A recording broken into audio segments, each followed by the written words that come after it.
Man, I am sorry for the delay with me doing this one, but I've been waiting to do this one for a minute. And we're just gonna, I am so happy to do this episode. And we're gonna do the Miami Dolphins today. First of all, I'm giving them 10-7. So let's get that out of the way. What's up, NBA fan? Good morning to you, bro. Football for the next 9 months, brother.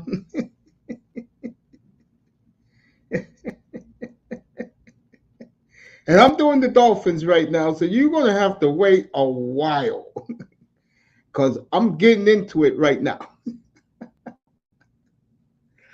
All right, Friday afternoon around 4 o'clock, it broke everywhere that Tua got the bag. And I said, let me hear this. How much did he get? No, it's really 212. I put 217. You know, my mind is not there all the time. It's 212. But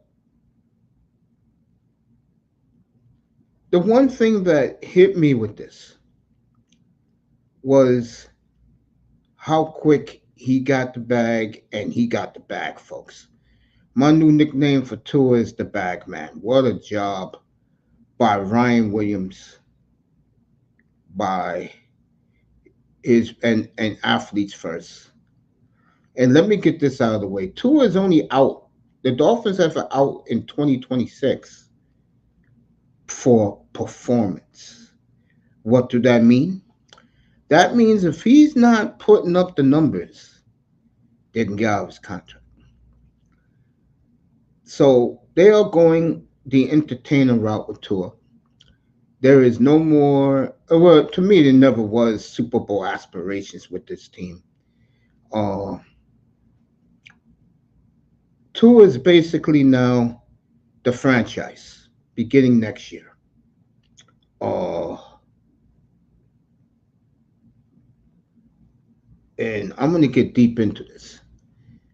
I don't have a problem with Tua getting paid. I don't. Matter of fact, uh, I'm not going to say he deserves it, but who cares? He got it. And the ramifications of this is this. Beginning next year, it will be his franchise. He will be the main cog. He'll have nothing to worry about. And there'll be no pressure on him to win this perform. In my opinion, he is going to perform.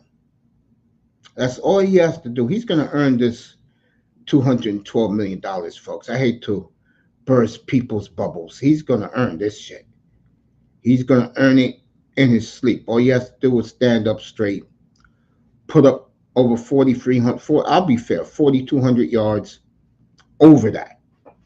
30 to 37, more 34 to 38 TDs, passing rating of over 100. Tua can do that in his sleep, folks. And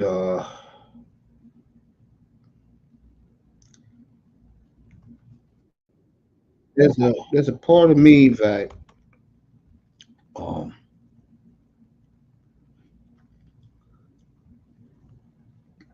I feel very, very proud to be part of the 80%. And the 80% won big in this. So who are the losers in all this? First, no, we're going to do the losers first. Losers are these concept creators for the team, the fanboys of the team. What's up, Iman? Good morning, family. That's right. Tua got the bag. Put in the chat, the Bag Man. That is Tua Tungala over. That is his new nickname, the Bag Man. That's right, bag. Like Iman got in the chat. Tua's the Bag Man. The losers in this are the fanboy crowd, the so-called Dolphin community. They're the big losers. because for the next 5 years, it's going to be really 4 years after this year. It's going to be nothing but entertaining football in Miami. It's going to be the Marino years over again between 1986 and 1990. You know, 7-10, 10-7, but he's putting up the numbers. He's going to earn that 212 million without a problem. He could do it in his sleep. So the fanboys are the big losers. Those are the so-called Dolphin community or the community. Those losers. I want to know who is the ringleader of that sorry ass group of wannabe fans who never seen them win a damn thing in their lives. I wonder who those people are. I wonder who is the leader that get them all fired up and talk delusional shit. I wonder who that guy is. I really would like to know who that clown is. So the Dolphin community is the big losers in this. There'll be no Super Bowl expectations or aspirations for this team. They're the big losers. Stephen Ross is a big loser in this because for 15 years he's owned this team. 33% of his time owning the team, they only have winning records, which is a fucking joke. And uh, only 20% of the time he's owned this team, they made the playoffs and lost. So right there, it shows the ineptitude of ownership. The big winners in all this, Tua, Mama Tua, Sam Tungalo Grandma, Grandpa Tungalo Mrs. Tungalo and the baby, his son. They are the big winners in all this. And of course, his agent, Ryan Williams, and Athletes First. They win. They're the big winners. Tuanon is a big winner in all this. Tuanon is a huge winner in all this. They park their RVs and play Leonard Skinner in the parking lots in the Hard Rock Stadium. And the 80%. Now you're wondering who is the 80%. These are generational fans from their grandparents, their parents. I'm gonna do it as a kid. Your great grandfather, your grandfather, your dad. Though the dad saw the Marino era or the end of it, your grandfather definitely saw it, and your great grandfather saw the glory years in Miami.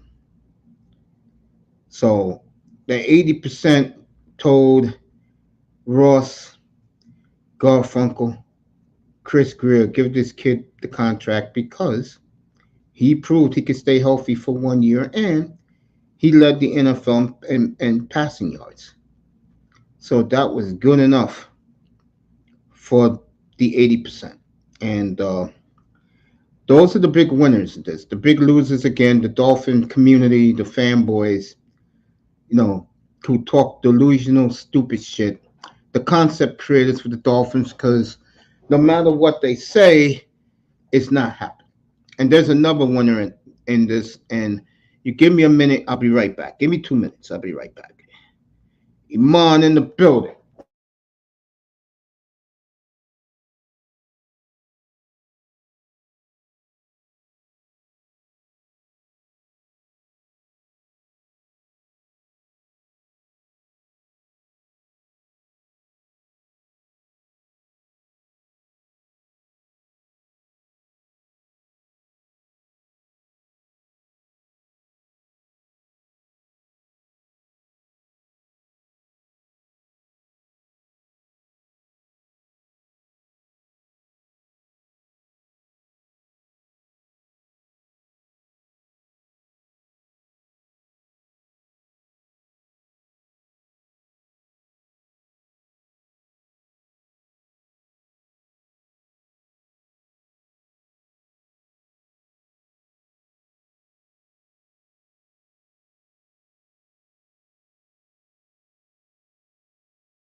Uh,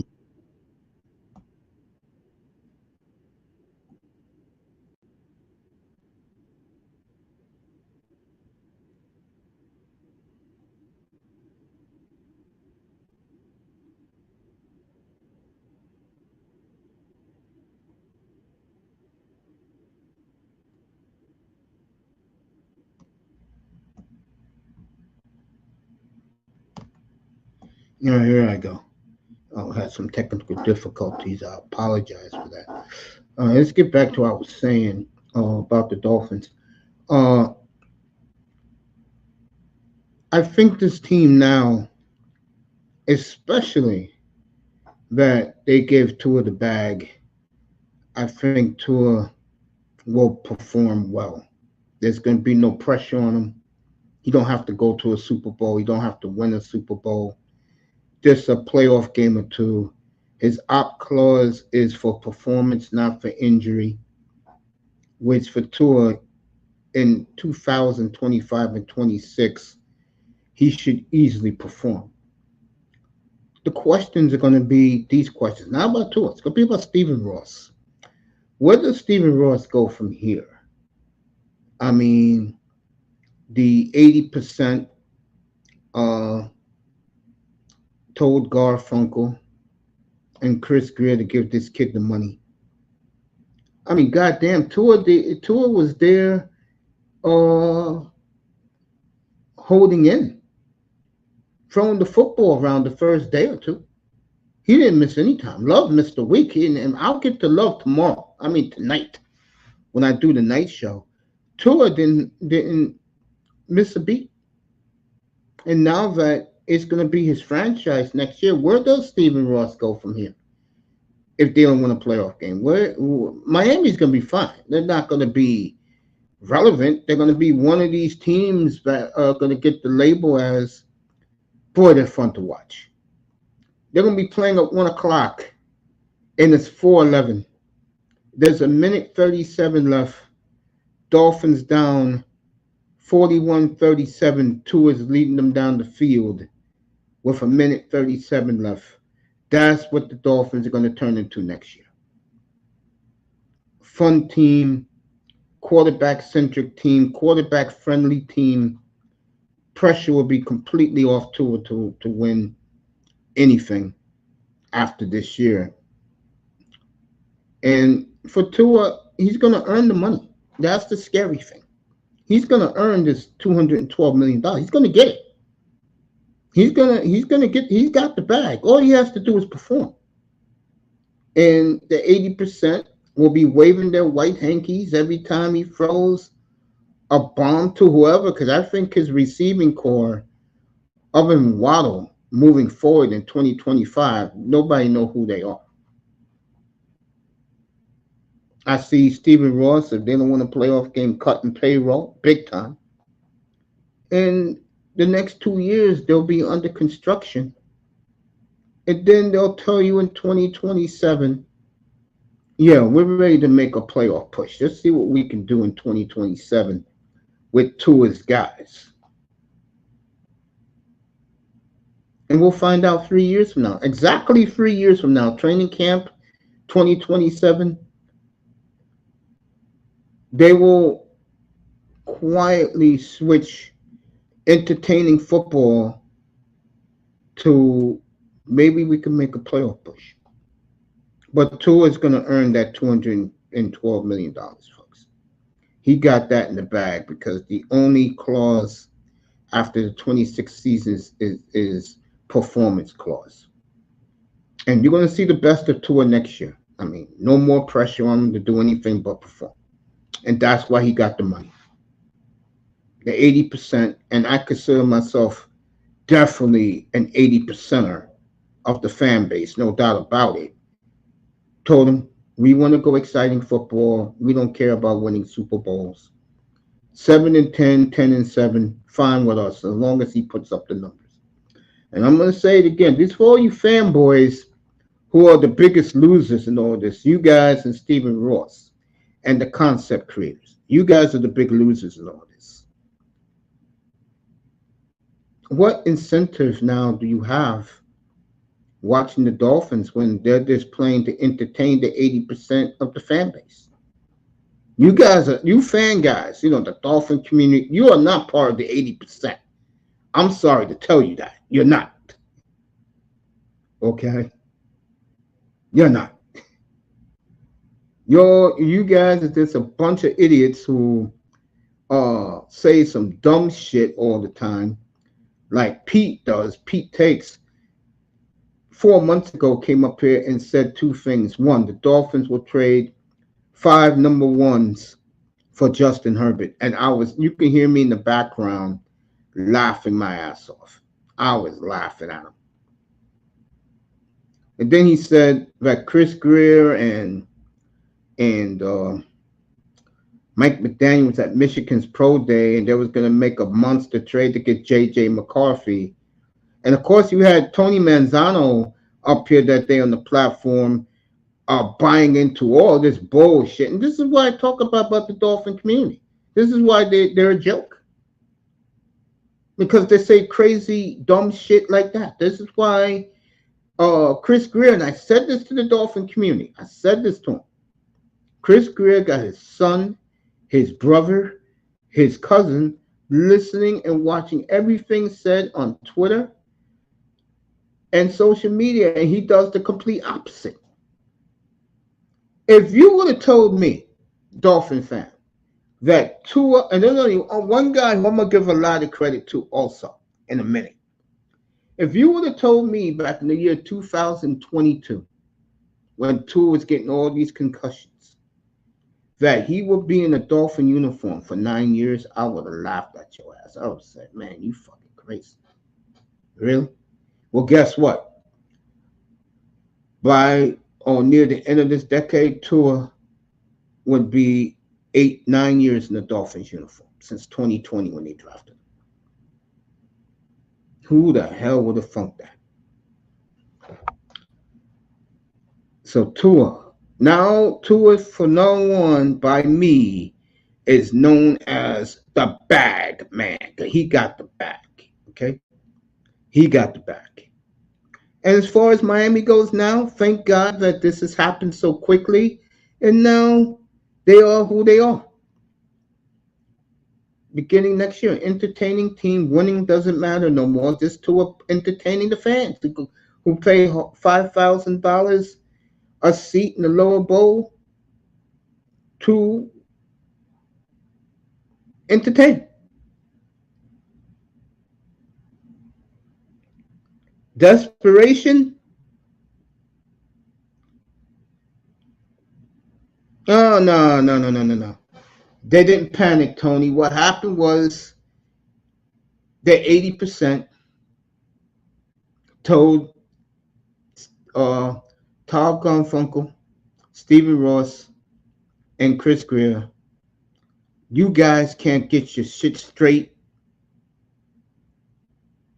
at all to be a legitimate team. So we'd rather go entertainment and enjoy ourselves losing or winning 44-41 every week like Dan Marino did at the end of the 1980s than be beaten up on good teams. And when you play beaten up on bad teams, when you play the good teams, you don't do anything. That's what it has come down to. And the 80% beat the fanboys. Remember the soccer game in the World Cup 2014, Germany at Brazil, when the World Cup was in Brazil, and they was playing in Sao Paulo, and Brazil put a 5-0 lead in the first half of the game, and Brazil didn't know what hit them? Well, the Dolphin community don't know what hit them, because now the 80%, and I want Tony to pull up, I'm going to drop the link in a second. The 80% has told the fanboys, shut up, we run shit here in Miami. We got the resources, we got the money. You don't. All you guys do is talk bullshit all day, and it doesn't happen. Now we're telling you, it's happening. This is Tua's franchise. This is Tua's world beginning next year, and you better get used to it. Shit. And as far as the concept creators, they're the big losers too. Because now, no matter what they say, it's bullshit. No matter what they say from now on, beginning now, is bullshit. All they can talk about now for the next 5 years is, will we make the playoffs and can Tua win a playoff game? That's it.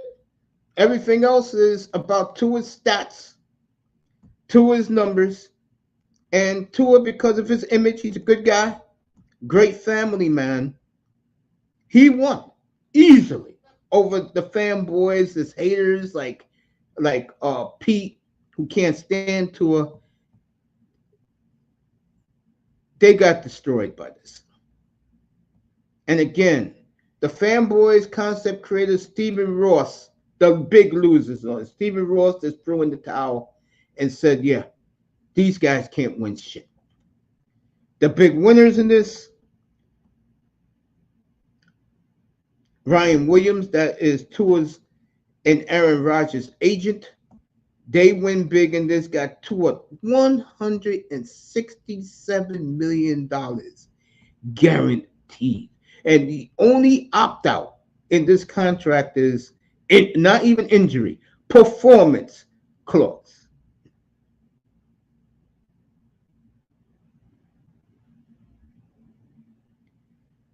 Yeah, there's an out clause. Tony, I just told you, for performance, not for injury, for performance.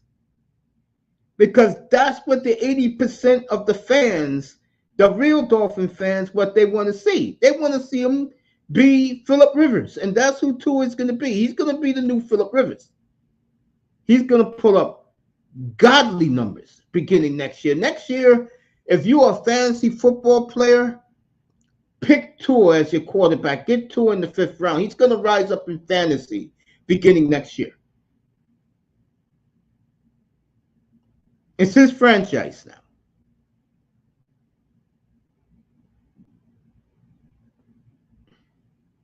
All right, Manzano's pissed off. I know that. So here he is. I know Pete right now is losing his mind. Honestly, this is idiocy on the highest level. This kid hasn't proved anything to even deserve this contract. And I think you warned me multiple times. I didn't want to believe it, and I wanted to have faith, Uncle, in this franchise to make the right decision. But you've seen the incompetence for longer than I have. Tony, so this is what happened, okay? And I always say this. The 80%, and these are people who are the generational fans who get the best seats, the luxury suites. You really don't know who these people are. But if you ever walk past... The big money donor. No, I'm getting good with this. When you walk past a group of tailgaters and they're all, let's call it like it is, white folks, and they're staring at you when you're walking past, that is the 80% of the fan base. And like I said, Tony, on probably Thursday night, they had the meeting that we will never attend as fans. And they told Greer and Garfunkel, we want him here because he's good image. And this is what Tua had to do to get this contract. And I know Dolphin fans are rolling their eyes, especially the fanboy crowd. All he had to prove to the 80% is, number one, he could stay healthy. He did last year. He played every game. And number two, he led the NFL in passing yards. That was good enough for them to tell Garfunkel and Chris Greer, you give him the money because he's going to entertain us. That's how Dolphin season ticket holders in the lower bowl, that's their mentality. Tried to tell you guys. Yeah. And to be honest, it's going to backfire on them. This kid is not going to win them anything. Tony, you're missing what I said. I'm going to repeat it. They care more about entertainment.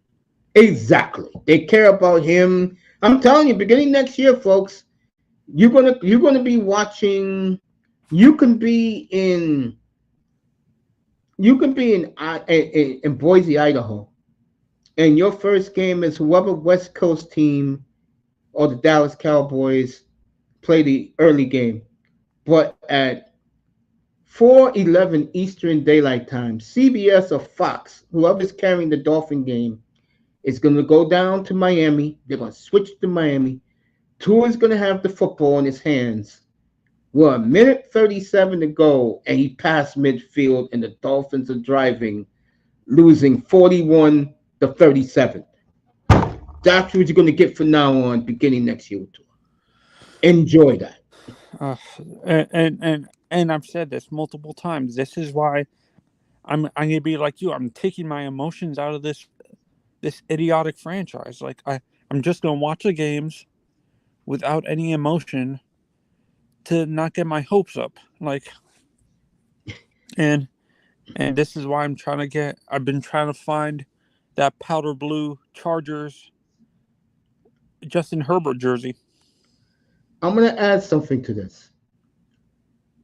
And a big part of me don't feel bad for Stephen Ross. But Stephen Ross deserves this. And the 80% have spoken. Enough is enough. If you cannot beat good teams, your offense is a fraud right now.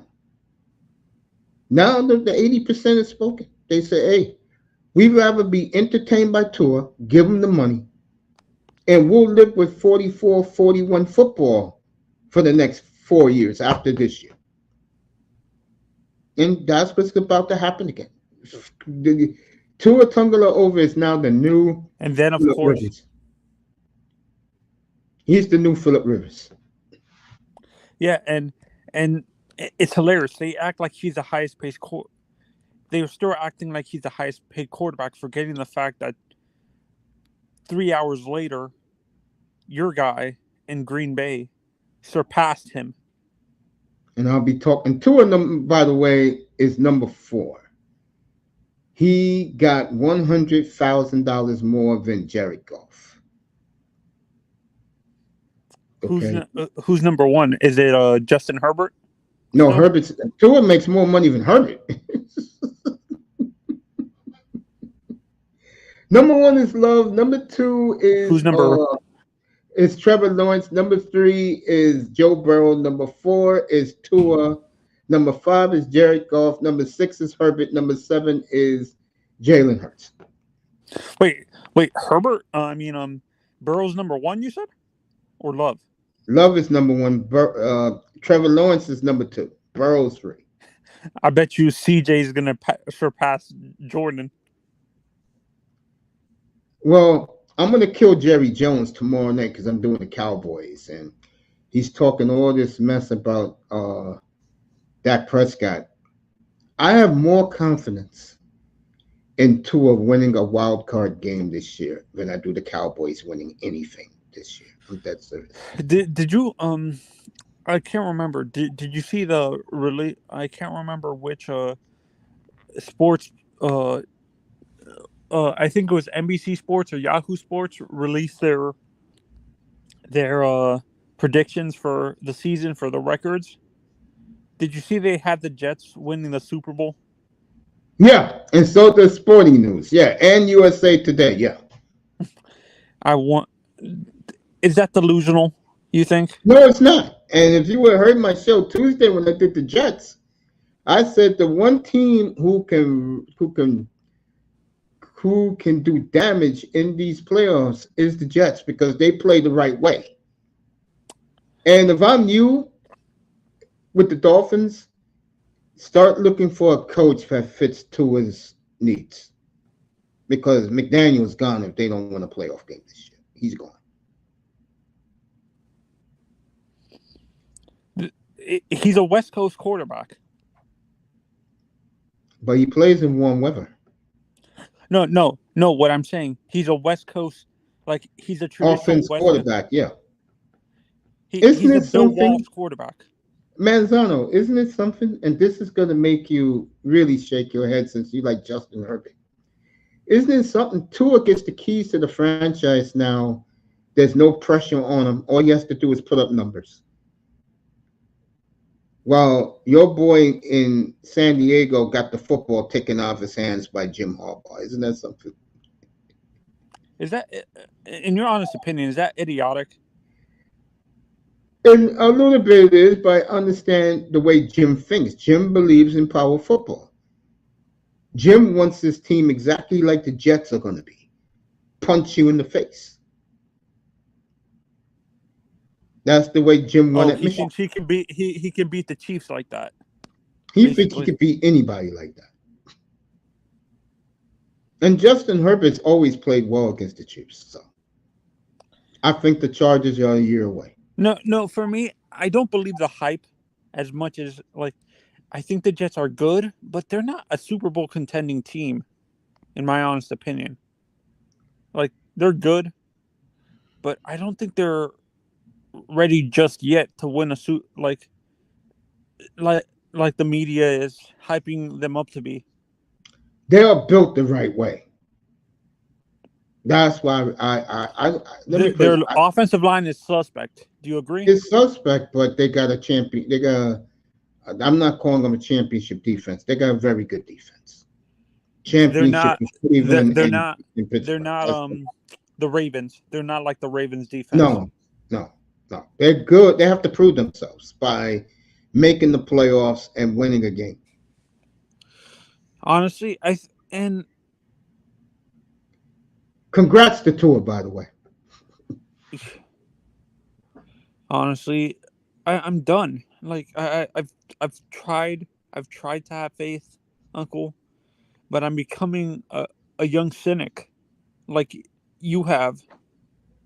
Yeah, it's obvious. I mean, they gave him the money.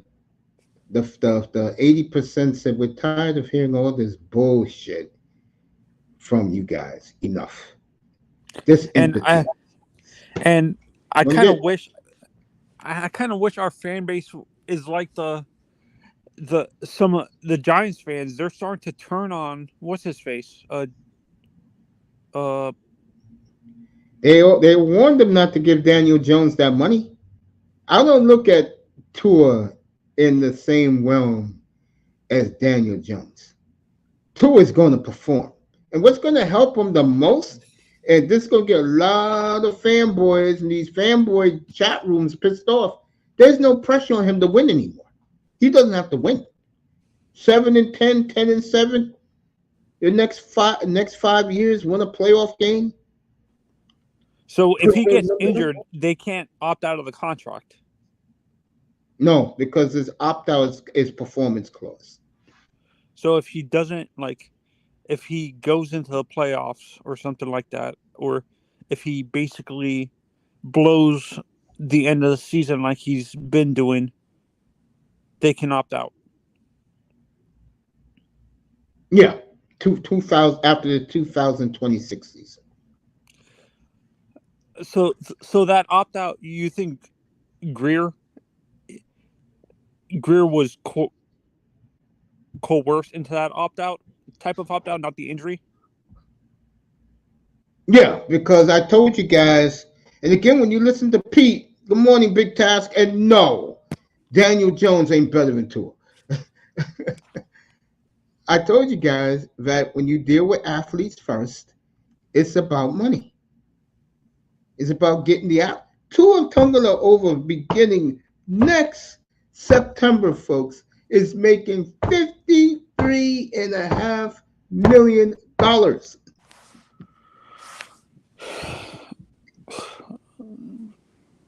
Overpaying for a mediocre quarterback. 160 mil guaranteed. Yeah, I'm getting ready to say good morning to you right now, Big Task.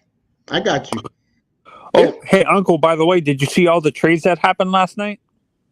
No, I missed it. I was asleep, man. I'll go through that.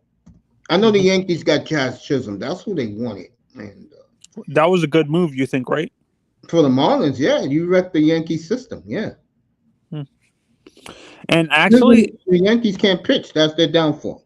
yeah, no, and they're still in contact with Miami for Tanner Scott. For who?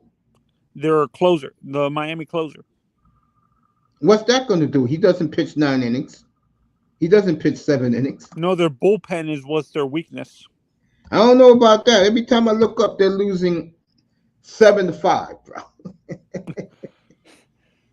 And I really don't want to talk baseball, but I will say this.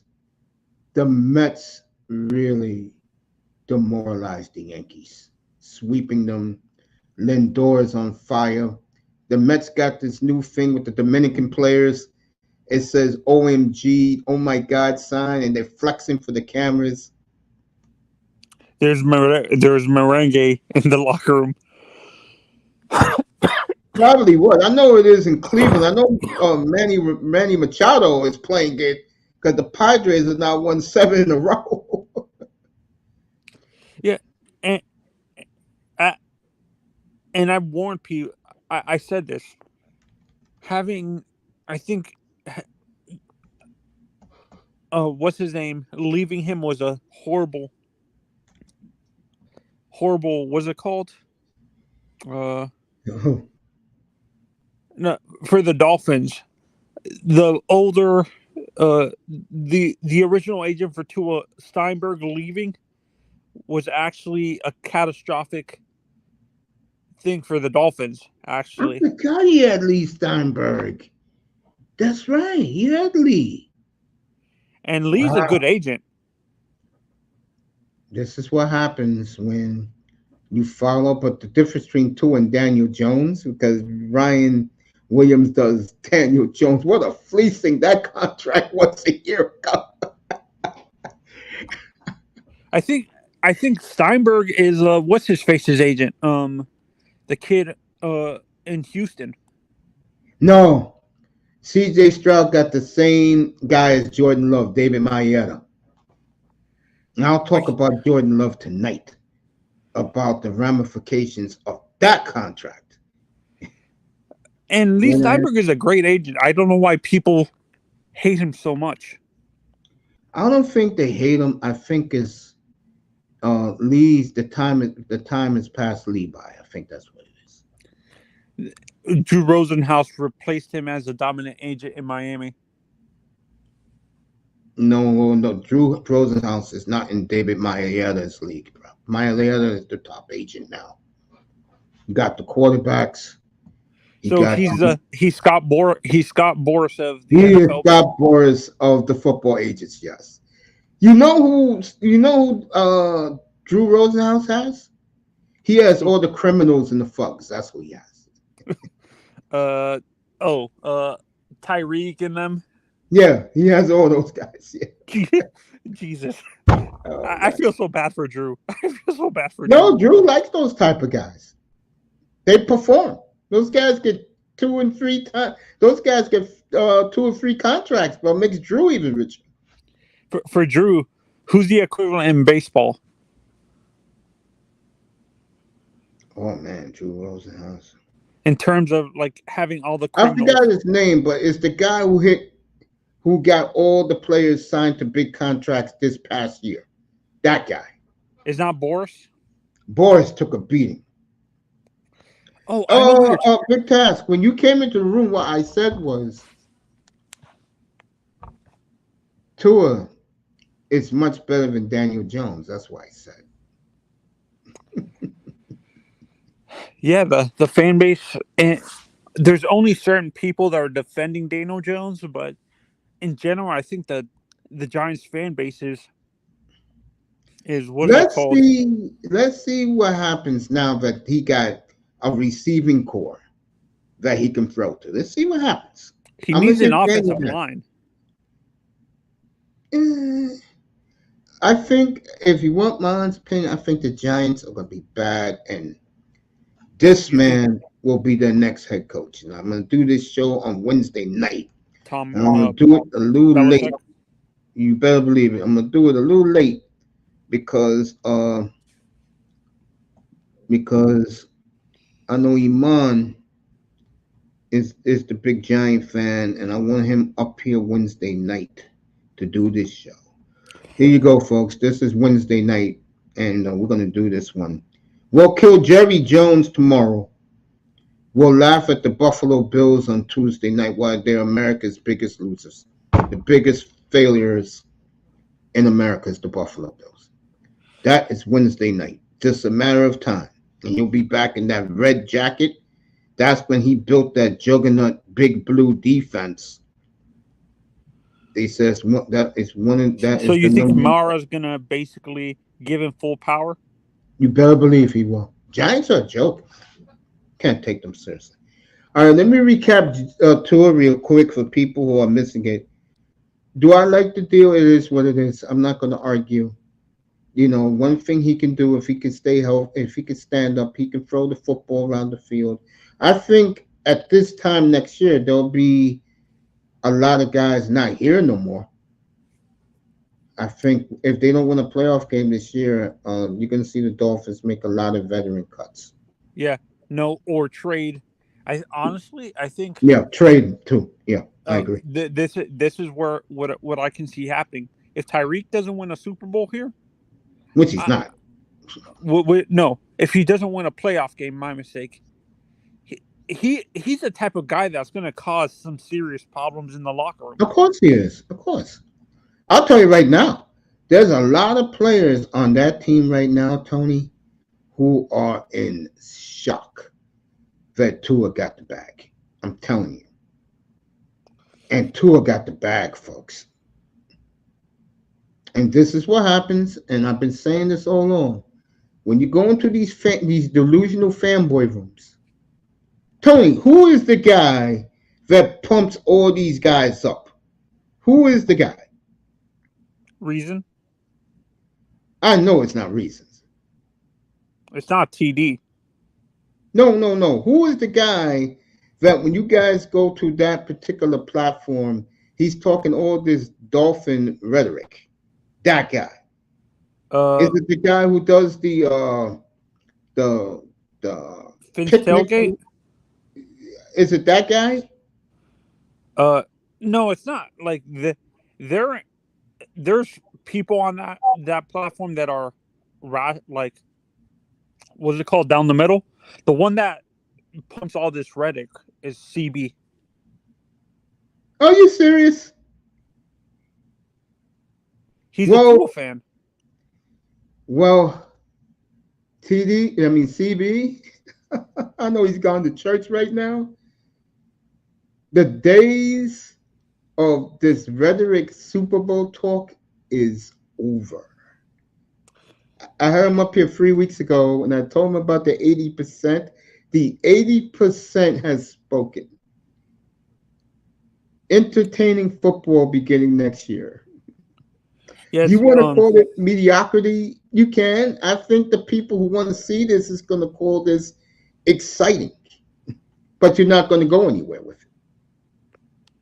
That's what. No, before this is. I'm going to use a comparison. Taking away his arm strength, Tua's going to be a Matt Stafford before he won the Super Bowl. He do not have the arm talent. No. I'm saying taking away the arm talent, he's going to be Matt Stafford in Detroit. I don't know about that. Tua's had 4 straight winning seasons. I don't know about that. You had a perfect example. He's Phillip Rivers. Exactly. No expectations. No Super Bowl expectations. So we don't have to hear that rhetoric from the fanboy rooms and from the concept. No, Cowboys fans are going to hear this. He's going to become Tony Romo. Nah, he don't got the mobility. Tua has no mobility. No. I'm talking about the playoff performances. Like Tony had a tendency. He always flamed out in the playoffs. But the difference is Dallas is always about winning. Miami, on the other hand, if they know they're not going to go anywhere, which they're not, they'd rather be entertained, and that's why Tua got the bag. Which makes me mad. which makes me mad. People forget Dan Marino took us to multiple playoffs. I understand he lost, but he still took us to multiple playoff appearances. Let's see. Marino was 8-10, 83, lost 84 Super Bowl, lost 85, lost 86 to 89. They didn't make the playoffs. 90, he won a game, lost to Buffalo. 91, team collapsed, and Jets made the playoffs. 92, AFC title game, lost at home to Buffalo. Was it a blowout to Buffalo? Yeah, it was. 80, 93, he tore his Achilles, and then 94. This is where it changed for this franchise. When Pete Stoyanovich missed that field goal. If he would have made that field goal, Miami would probably made the Super Bowl instead of the Chargers. And Chargers won that game, won in Pittsburgh, and went on to get destroyed in the Super Bowl, but they went to the game. That's the point. I think 93 was their best team, though. If he never got hurt in Cleveland. That's Stoyanovich? Is Stoyanovich the one that they based the kicker from? No, that was Uwe von Schaumburg. The guy from Ace Ventura? Yeah, that was Uwe von Schaumburg. Yeah. Oh. Right, he missed the playoff. He missed 3 chip shots in the playoff game against the Chargers in 82. I'm at the best playoff game ever, folks. Go watch it, okay? But I've seen highlights of that game. It was didn't they say that was the highest scoring like AFC Championship or something like that? It wasn't a championship. It was the second round. It was exciting. Miami came back from 24-0, took the lead. No, that's what I'm saying. Didn't they say that was one of the highest scoring playoff games in NFL? Yeah, that game is always the number one playoff game in history of the league. That game had everything, and give Don Strock a lot of credit, bro. He played the game of his life in that game. And this was after Marino got injured? Marino wasn't even in the league yet. Oh, Strock was the quarter. Oh yeah, I completely forgot. Strock was the quarterback for 2 years or something, right? Him and David Woodley, yeah, they shared it. Yeah, well, Woodley didn't have. Would you consider Woodley a journeyman? Yeah, I would say that. Yeah. The same thing for Strock. Yeah, but Strock was our backup until I guess Shula got rid of him. He went somewhere and then he retired. But I'll tell you, laugh out loud. When I was just king, big task. I hope you're still in here, bro, because you're good people, bro. But the point is, Tony, the 80% won. That's the bottom line. Remember that I made this analogy. Remember Germany against Brazil in Sao Paulo in the World Cup in 2014, and in the first half, Germany was up 5-0. Remember that game? Yeah, no, and I remember that. I remember that World Cup because I think that's the last time. That was the last of the golden generation for Brazil, wasn't it? Sure was. It was, and Brazil never recovered. And what you got right here, folks, is the 80% has spoken. And I'm part of the 80%, but I still want to see what I want to see. And if you think I'm happy with this entertainment football and the quarterback of this franchise, who you see in that thumbnail, is going to be skate-free, no criticism. His job is to entertain, and as long how the fuck? If you don't think the 80% have power, they fucking escape clauses on performance. Yeah, because they know in their back of their mind, they know this kid is gonna get injured. Oh my god! I think Tua is gonna perform big, but the problem is, and I'm gonna talk about Jordan Love later tonight. He's not facing what Jordan Love is about to face, folks. And I don't want to talk about Love yet, but let's just say Jordan Love found out something that Tony said, and I was wrong a little bit. He got booed yesterday, folks. Oh, You read the Packer chat rooms, greedy, selfish, and I'll talk about it tonight. I'm gonna stick with Tua right now in the Dolphins. I think Tua, you got to give Tua a hell of a lot of credit. For my new nickname for Tua is the bag, man. He got the bag, folks. Uncle, I told you that those Packers fans were racist. You really think they want a black? I don't think they're racist. They are racist. All right, let's be real. But they want to see him win it.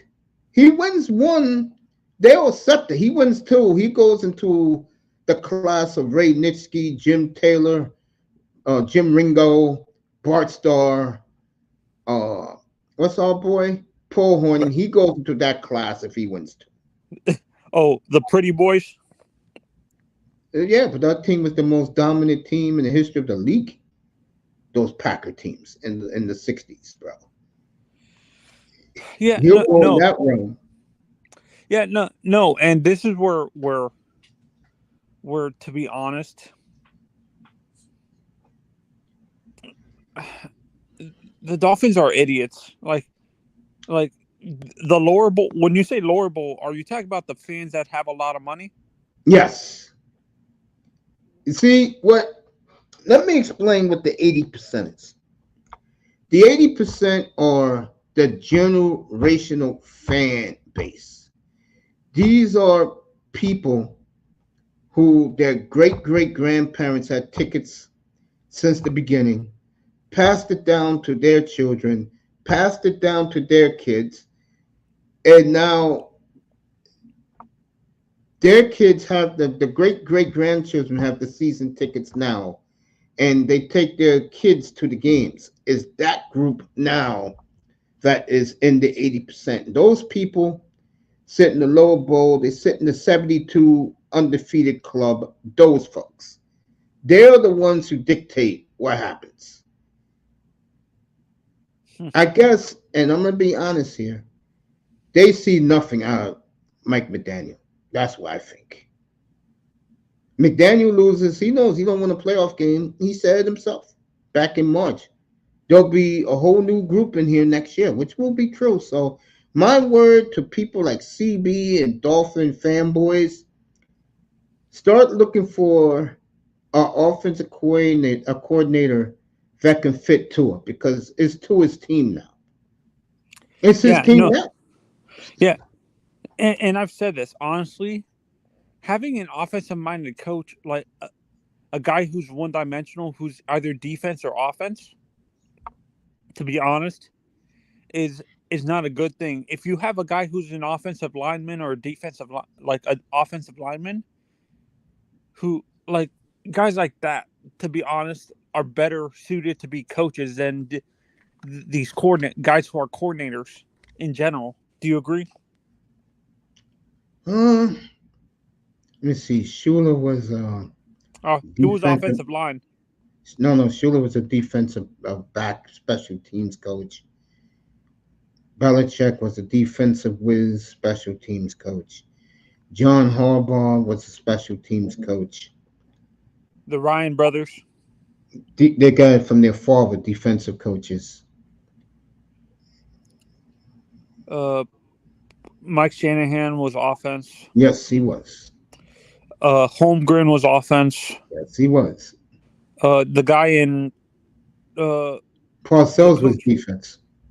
No, the guy for who's the coach in Dallas now? Mike McCarthy's offense.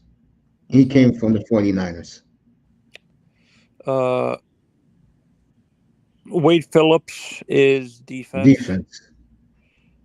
Well, like, in your honest opinion, do you think the game passed Wade by Wade is too old, man. He got a Super Bowl ring in Denver and the Rams. He's old, man. It's like no. But what I'm saying, in terms of how players are playing right now, do you think the game had passed?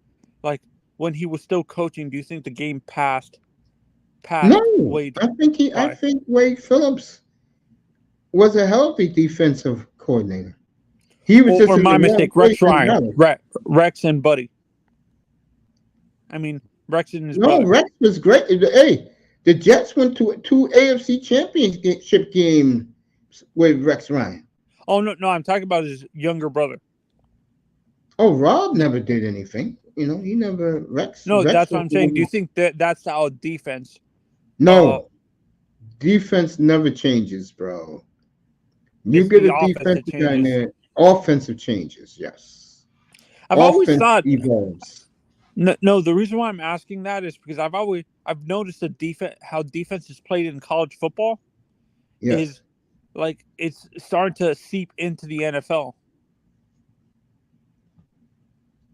No. Because a lot of teams are using safeties now. Like maybe a few teams are using 3 safeties instead of like 5 defensive backs and and Yeah, 2 they're using linebackers. safeties who can cover.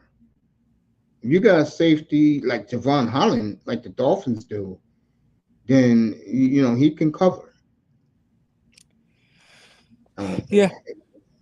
I mean, man, I know this bothers the hell out of you that Tua got the bag, bro. You know what would bother me even more? He has no pressure on him to win. All he has to do is perform. No pressure on him to win. And our schedule at the beginning of the season is horrendous. But that kind of tells you something, doesn't it? But this year he has to win a playoff game. After this year, all he has to do is throw the football 45 times a game. If it's performance, like, doesn't performance include winning the big game? Doesn't that mean? No, it's being a top 10 quarterback stats wise. And I'm going to say it again. Tua proved himself to the 80%. He stayed healthy last year, led the NFL in passing yards. That's good enough for them. That's why he got the bag. Yeah, so they care more about the stats than the actual. They care more about being entertained, Tony. They care about when they click on NFL Network, ESPN, they're going, wow, what a day for Tua. 34 for 44, 375, 4 touchdowns. That's what they care about. and let's be honest, Tua's never going to throw for. Oh, yes, he is. Oh, yes, he is. Tua, to me, you'll begin to see the best of Tua next year, but here's the problem. He don't have to win anything. That's the problem. Yeah. And like I said, Tyreek is going to start causing problems in the locker room within. And he'll be gone. They don't care. Tua is the good character guy. That's what they like in Miami. Good character people. Yeah, no, and this is what pisses me off about the Dolphins. They care about the image. It's like the Giants. The Giants are learning their lesson. No, Giants don't care about image. Giants only care about winning.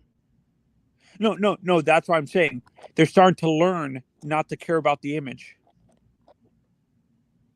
Because remember, no, they only want the quarterback as the image. The Dolphins want the roster to be the image, the whole team to be good people. Which doesn't work. No, well, tell that to Stephen Ross. That's why Stephen Ross, again, is the big loser in all this. The fanboys are the big losers in all this. Uncle, and I've said this from the beginning. Yeah, I said, and people, these people, I've said this in CB's room. I've said on Twitter actually that Ross cares more about catering to his rich billionaire buddies for what's it called, the World Cup, getting more World Cup games, getting more Formula One races than actually winning a Super Bowl. Like he cares more about catering to making the Hard Rock Stadium into an entertainment complex than having Super Bowl banners. Yeah, because he realized that they I'll tell you the ones that killed him. Even though Tua got the bag, everyone said when Justin Herbert came out, he was the next Tannehill. Dan Marino said, "Hell's no. He is the closest thing to me than anybody in this draft." Herbert, But my boy. Stephen Ross, yeah, Herbert. But Stephen Ross, listen to the fanboys, listen to the Tuaneers, and Tua got the bag, folks, but he's laughing at all of you. He has no pressure to win a damn thing, folks, for the next 4 years, beginning in 26, 25. So That's right. And let me add this to the CBs. All these fanboys with these chat rooms going rah rah. The 80% put their foot down and said, "We're going to pay him to entertain us. We don't care about winning. We only want him to ball, and he's going to ball. You better believe that. Tua is going to ball like a motherfucker. Okay, beginning next year, he's going to ball." For these next 4 years, we're going to be 8, and 9.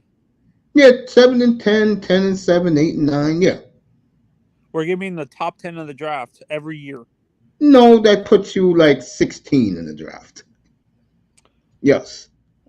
Like in the middle of the road, basically. Yes, exactly. Yes.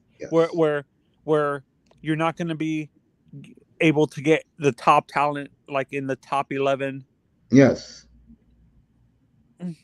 And to be honest, this is the idiocy of this franchise. Like Stephen Ross, so you think even if a new owner comes in, he is going to be No, the forced, new owner will clean shit out. He will. and He'll he tell wouldn't the listen to 80%. the 80%. He'll tell them, "This is my team, not yours."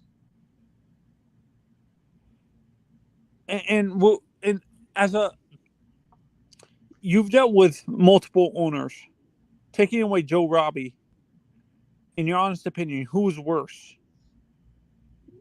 of the previous two owners?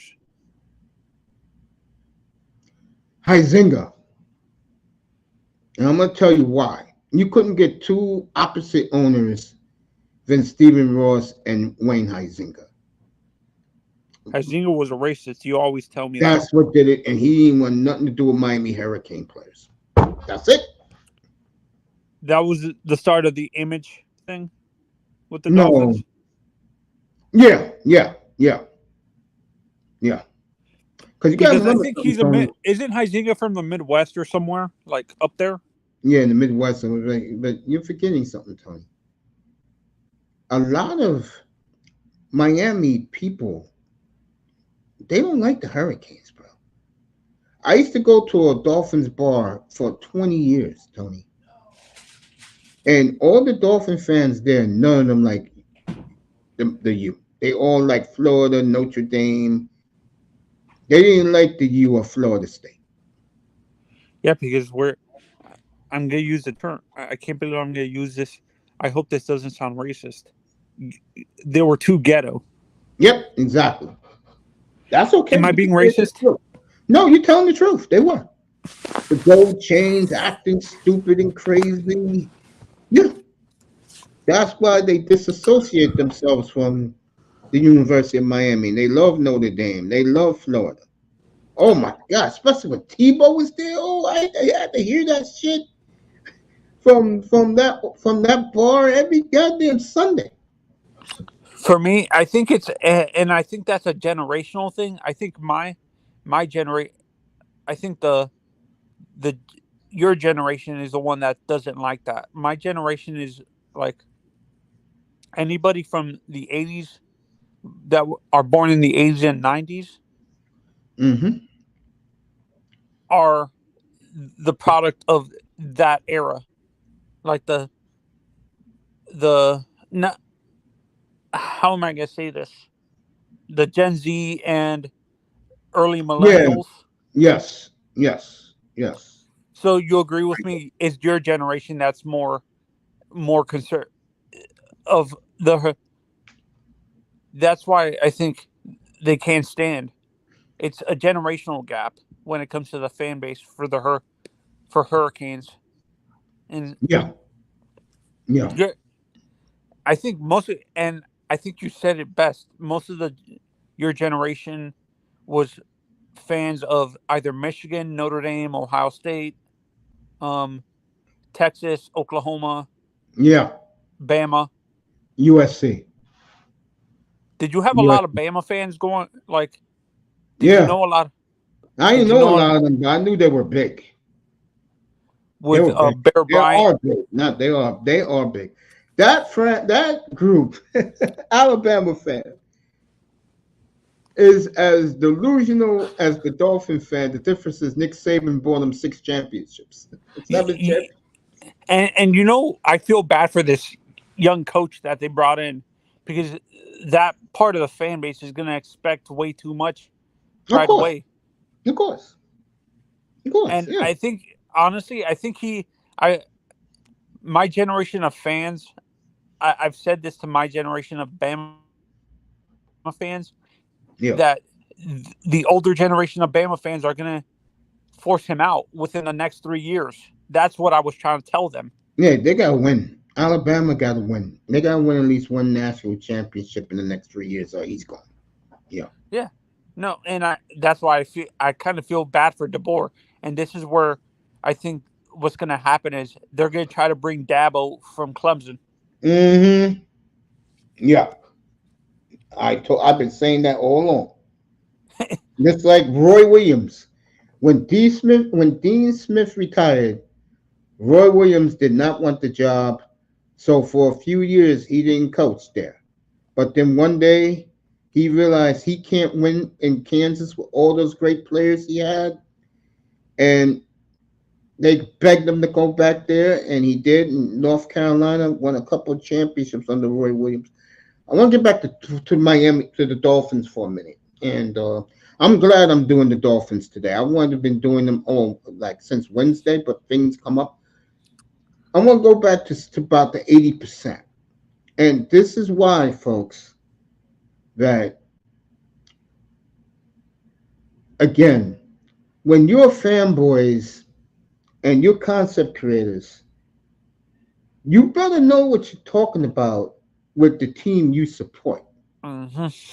If you're a delusional fan and you try to pump people up, and this is the big boom to the Dolphin so-called community, you just got pumped by the 80%. The 80% told you all, shut the F up and enjoy the way we pay our hard-earned money and the way we want to see our football played. And they're going to get it beginning next year. Yeah, and I'm going to say this. I've been saying this from the beginning. I think I'm going to see a possible Hurricanes national championship before I see a Super Bowl for the Dolphins. I totally agree with that. Which is sad to me. Which is sad.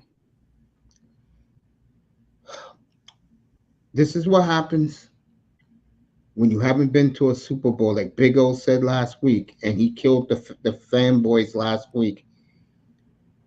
This is what happens when you haven't been to a Super Bowl in 2 generations. 40th anniversary this year since their last Super Bowl. And what got me triggered and got Big O triggered is the fanboy group didn't know. Jordan Poyer said something last week. He said that when you play the Dolphins, you know, all you have to do is blow on them and they're soft and they crumble. And it got a lot of the fanboys upset. And then Big O said it straight, how soft the Dolphins have been since the Killer Bees. So that is definitely 40 years ago. We became more finesse. Yes, and it because of started with Marino. Yes, because Marino was and all Jimmy too. Or Jimmy tried to make it. Was Jimmy trying to make us more physical? Yes, exactly. That's why you had that defense of Surtain, Madison, JT, Zach Thomas, Daryl Gardner, Tim Bowens. The 2 safeties. Yes, Sammy Knight. and Brock Marion, and that's why you had Trace Armstrong and then Goulier and Wait, Wadley, the yeah, former Bear. yeah, he was a Dolphin first. Oh, I Yeah, always assumed he came to the Dolphins from the Bears first. nah, Dolphins drafted him and he got mad. So hey, they traded him to the Bears. The Bears paid him back in those days astronomical money, and he was good in Chicago. How underrated do you think that guy is?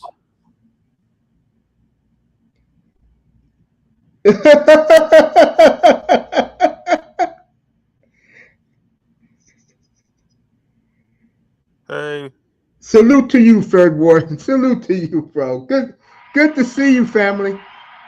Yo, you know your boy in 2 years is gonna blow the market open in CJ Stroud. I don't have to get into Mahomes. Mahomes is a whole different entity by himself. yeah, no, and I, me and a friend were talking about this, and we're saying Mahomes is the only one that truly deserves that type of contract. Not only that, I've been saying this, and a lot of Dolphin fans have been hating on me about this. Mahomes is not only the GOAT, Mahomes is the league. And now he got new weapons to play with. Hey, third, on a serious note, I hope everybody down in Houston is okay with the hurricane 2 or 3 weeks ago. Talking your family, Topaz, Laurel, let's see, Rudimp, all those guys who live down there. I hope they're all okay, man. Real talk. Oh, I was Yeah, gonna ask you this, Unc. yeah, go Um, ahead, go ahead. when it comes, you know how do you think Patrick Mahomes is gonna have this issue with these young receivers? Like, you know how Aaron in Green Bay at the end basically started losing patience with these young receivers and not wanting to wait to them to develop. Do you think Patrick Mahomes is could do that, or do you think Patrick Mahomes is different where he's not going to do that? He did that last year. Oh, he actually snapped on the receivers. Yes, when they lost to Philadelphia, he went crazy on the sidelines. What's his name? Tierney? The kid, Oh, Tierney, that's his name? He's never gone on the field Kadarius again. Toney. Kadarius Yeah, he Toney. never gone on the field again. Yeah. Mm-hmm. Facts. He lost his mind after that game on the sidelines, man. No, I didn't see that. I didn't see that. I didn't see that. That's why I Well, asked. you know what to do? Go on YouTube and go and type in Patrick Mahomes tantrum against the Eagles. You'll see it at the end of that game, bro. Fred Ward said to both of us, do I see the Dolphins winning the division? Yeah. And beating the Bills? I hope so. Week No, 2, first Thursday night game. I'm going to do the game up here. Buffalo at Miami. nah, I really don't. Uh, Uncle, can we look at the schedule real quick? Yeah, sure. I know the schedule, but I know the beginning of it. But with me, I'm not really into it. Simone Biles had a good day today at the Olympics. Shakari Good for, Richardson is dominating track. good for her, but she changed her image. Nobody's watching the women because Caitlin Clark is not in it, so they told the WNBA to kiss their ass.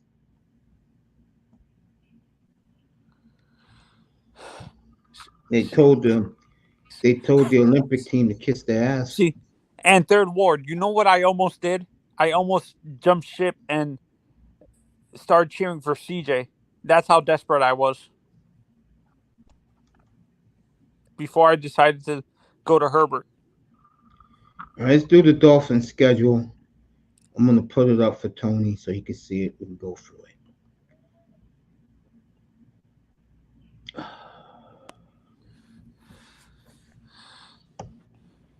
Dolphins, folks. The Or at it 80%. again. Yep, the 80% has spoken. We want entertaining football, and Tua got the bag. Hey, Uncle, do you want to do a stream later on to recap the trade deadline for Yeah, I'm gonna baseball? be back tonight at 6:30, and we can start the show off doing the trade deadline without a doubt. Yeah, I'll do that. I don't mind doing that. You know how we both like baseball. Me and you, and I forgot who the other guy that. Moss. Yeah, the Blue Jays. All right, here's the Dolphins schedule for Tony. I think we have one of the toughest schedules in the league. I think at the end of the year they do, bro. Once they get the Green Bay on, it's brutal, man. All right, here you go. Jacksonville at home. Buffalo at home. At Seattle. Tennessee, and I'm going to be doing that game. That's the only game I'm doing that weekend, folks, is the Monday nighter, the rematch, the Titans at Miami again. New England, they should win. Then a bye, week 6 bye. Wow. At Indianapolis, Arizona, at Buffalo, at LA Rams on Monday Night Football, the Raiders, New England. Then this is it right here. At Lambeau, the Jets at home. At Houston, San Francisco Christmas weekend at home.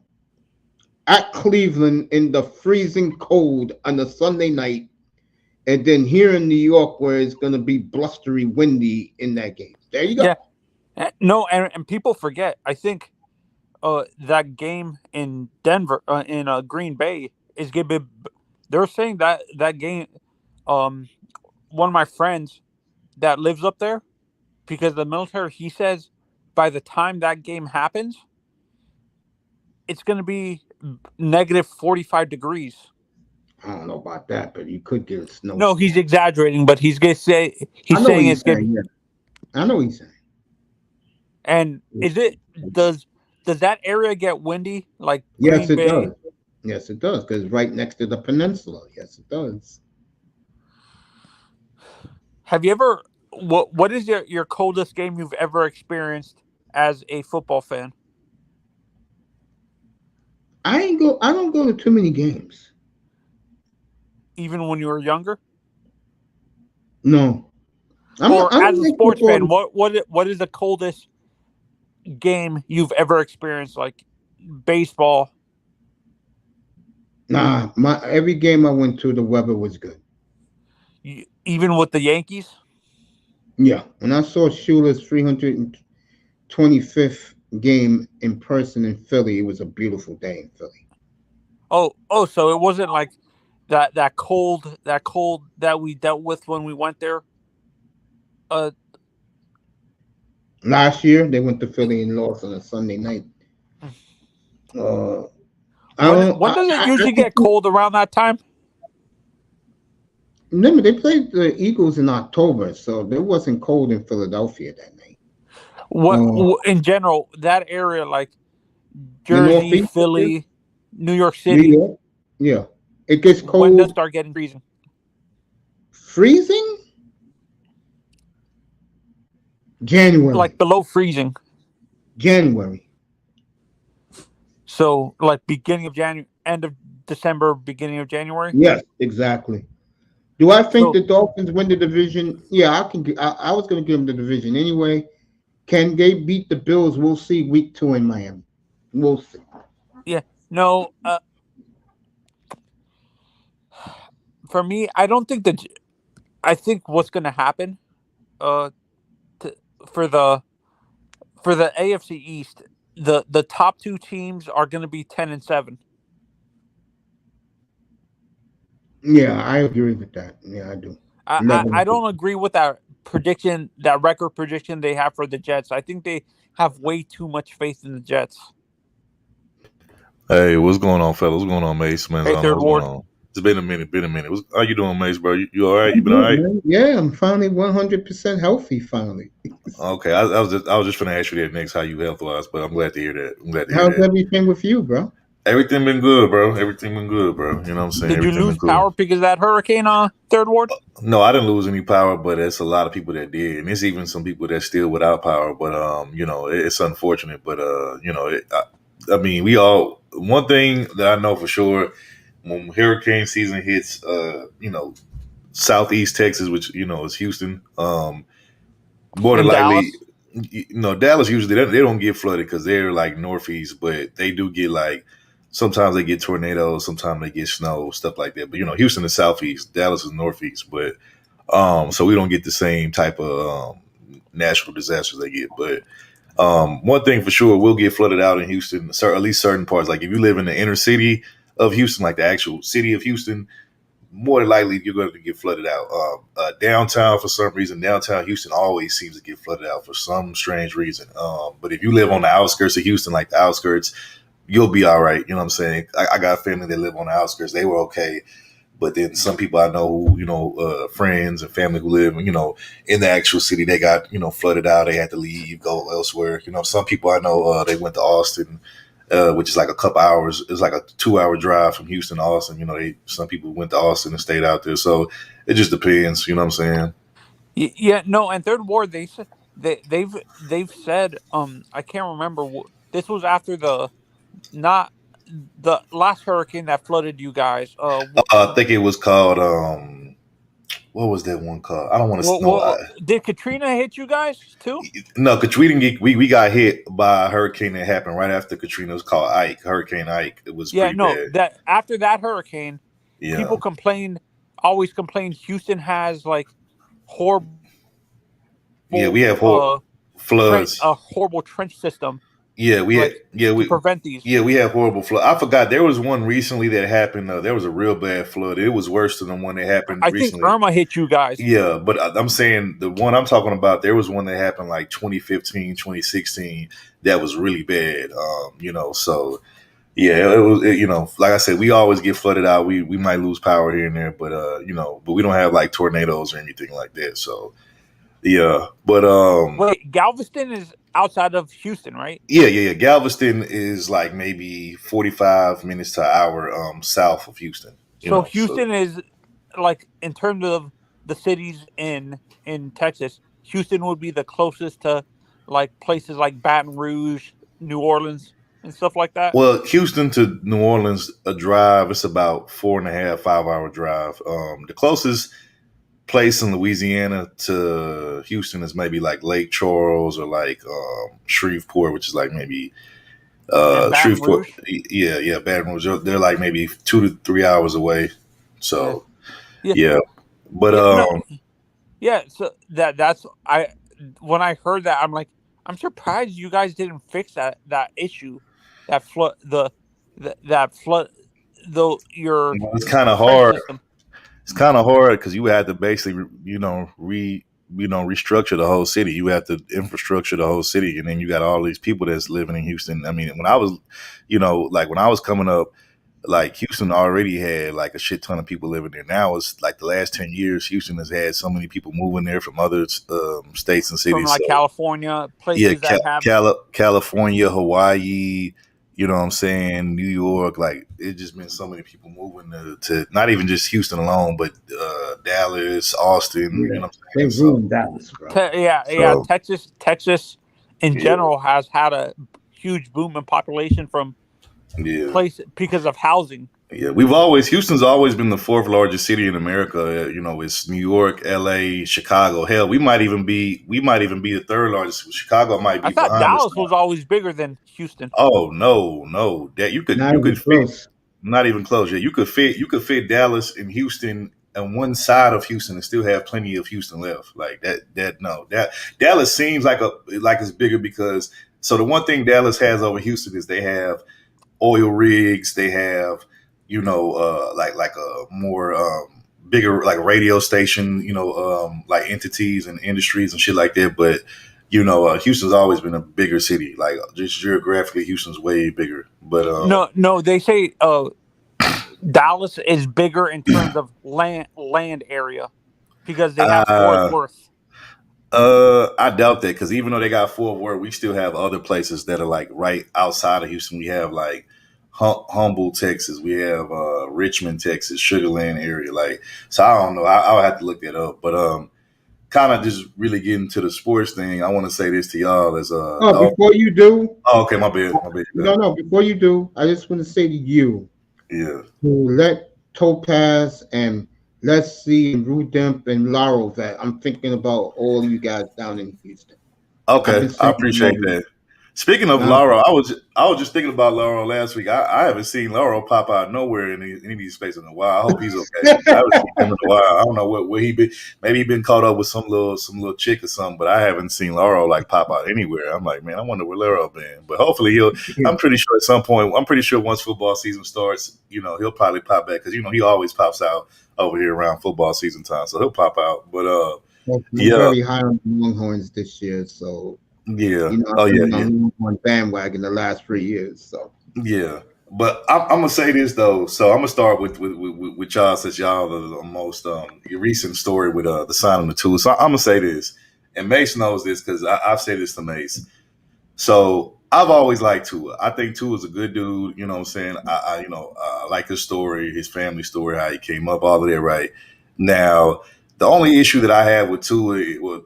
There's two issues. One, he can never stay healthy, and to me, I know that's like y'all biggest concern. And then two he's a good quarterback, but I don't put him in the great quarterback category. Now, granted, he's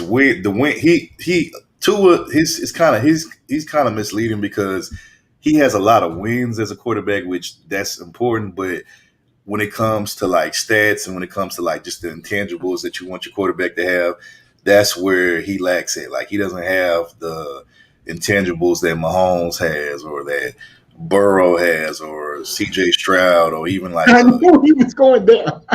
Even a Jordan Love, and I'm not big on Jordan Love. I still have my questions about it, even though he had a strong finish, second half finish last year or last season. I'm still like not convinced 100% yet that Jordan Love is that guy. Now I think he showed a lot of promise towards the end of the year last year, and him beating the Cowboys was like food to my soul because everybody know I can't stand the Cowgirls, but at the same time, it's just those things about that. That's why I feel like Dolphin fans. That's why y'all like Tua, but y'all don't really love him because exactly. Y'all know he's not. And he's not next Third level. Ward, I've said this. I've said since the end of the season, taking away his mobility, like and people hate when I say this. I see a lot of Chad Pennington in Tua. Yeah, I can see that. But here's the thing, though. I think, but people hate when I say that. Yeah, no, I would agree. Here's the thing. I get y'all want a quarterback that's gonna win now because it's been so long since the Dolphins have had like some type of like, since y'all been great and just y'all been in the mix. So I get that, but I will say this: I think them signing Tua was the right move based off of y'all could have hit the reset button and tried to go find a new quarterback, but who's to say that that would have been the best move? You know what I'm saying? I think what you're going to start to see with a lot of these teams going forward, if you don't have a Mahomes, a Burrow, a Stroud, a Jordan Love, if you don't have like, or even though I don't care for Josh Allen, but I'll just throw his name in the mix. If you don't have like those type of guys as your quarterback, and you have like, let's say, I would consider Tua like a middle of the pack quarterback. I put him in the same category as like Kirk Cousins.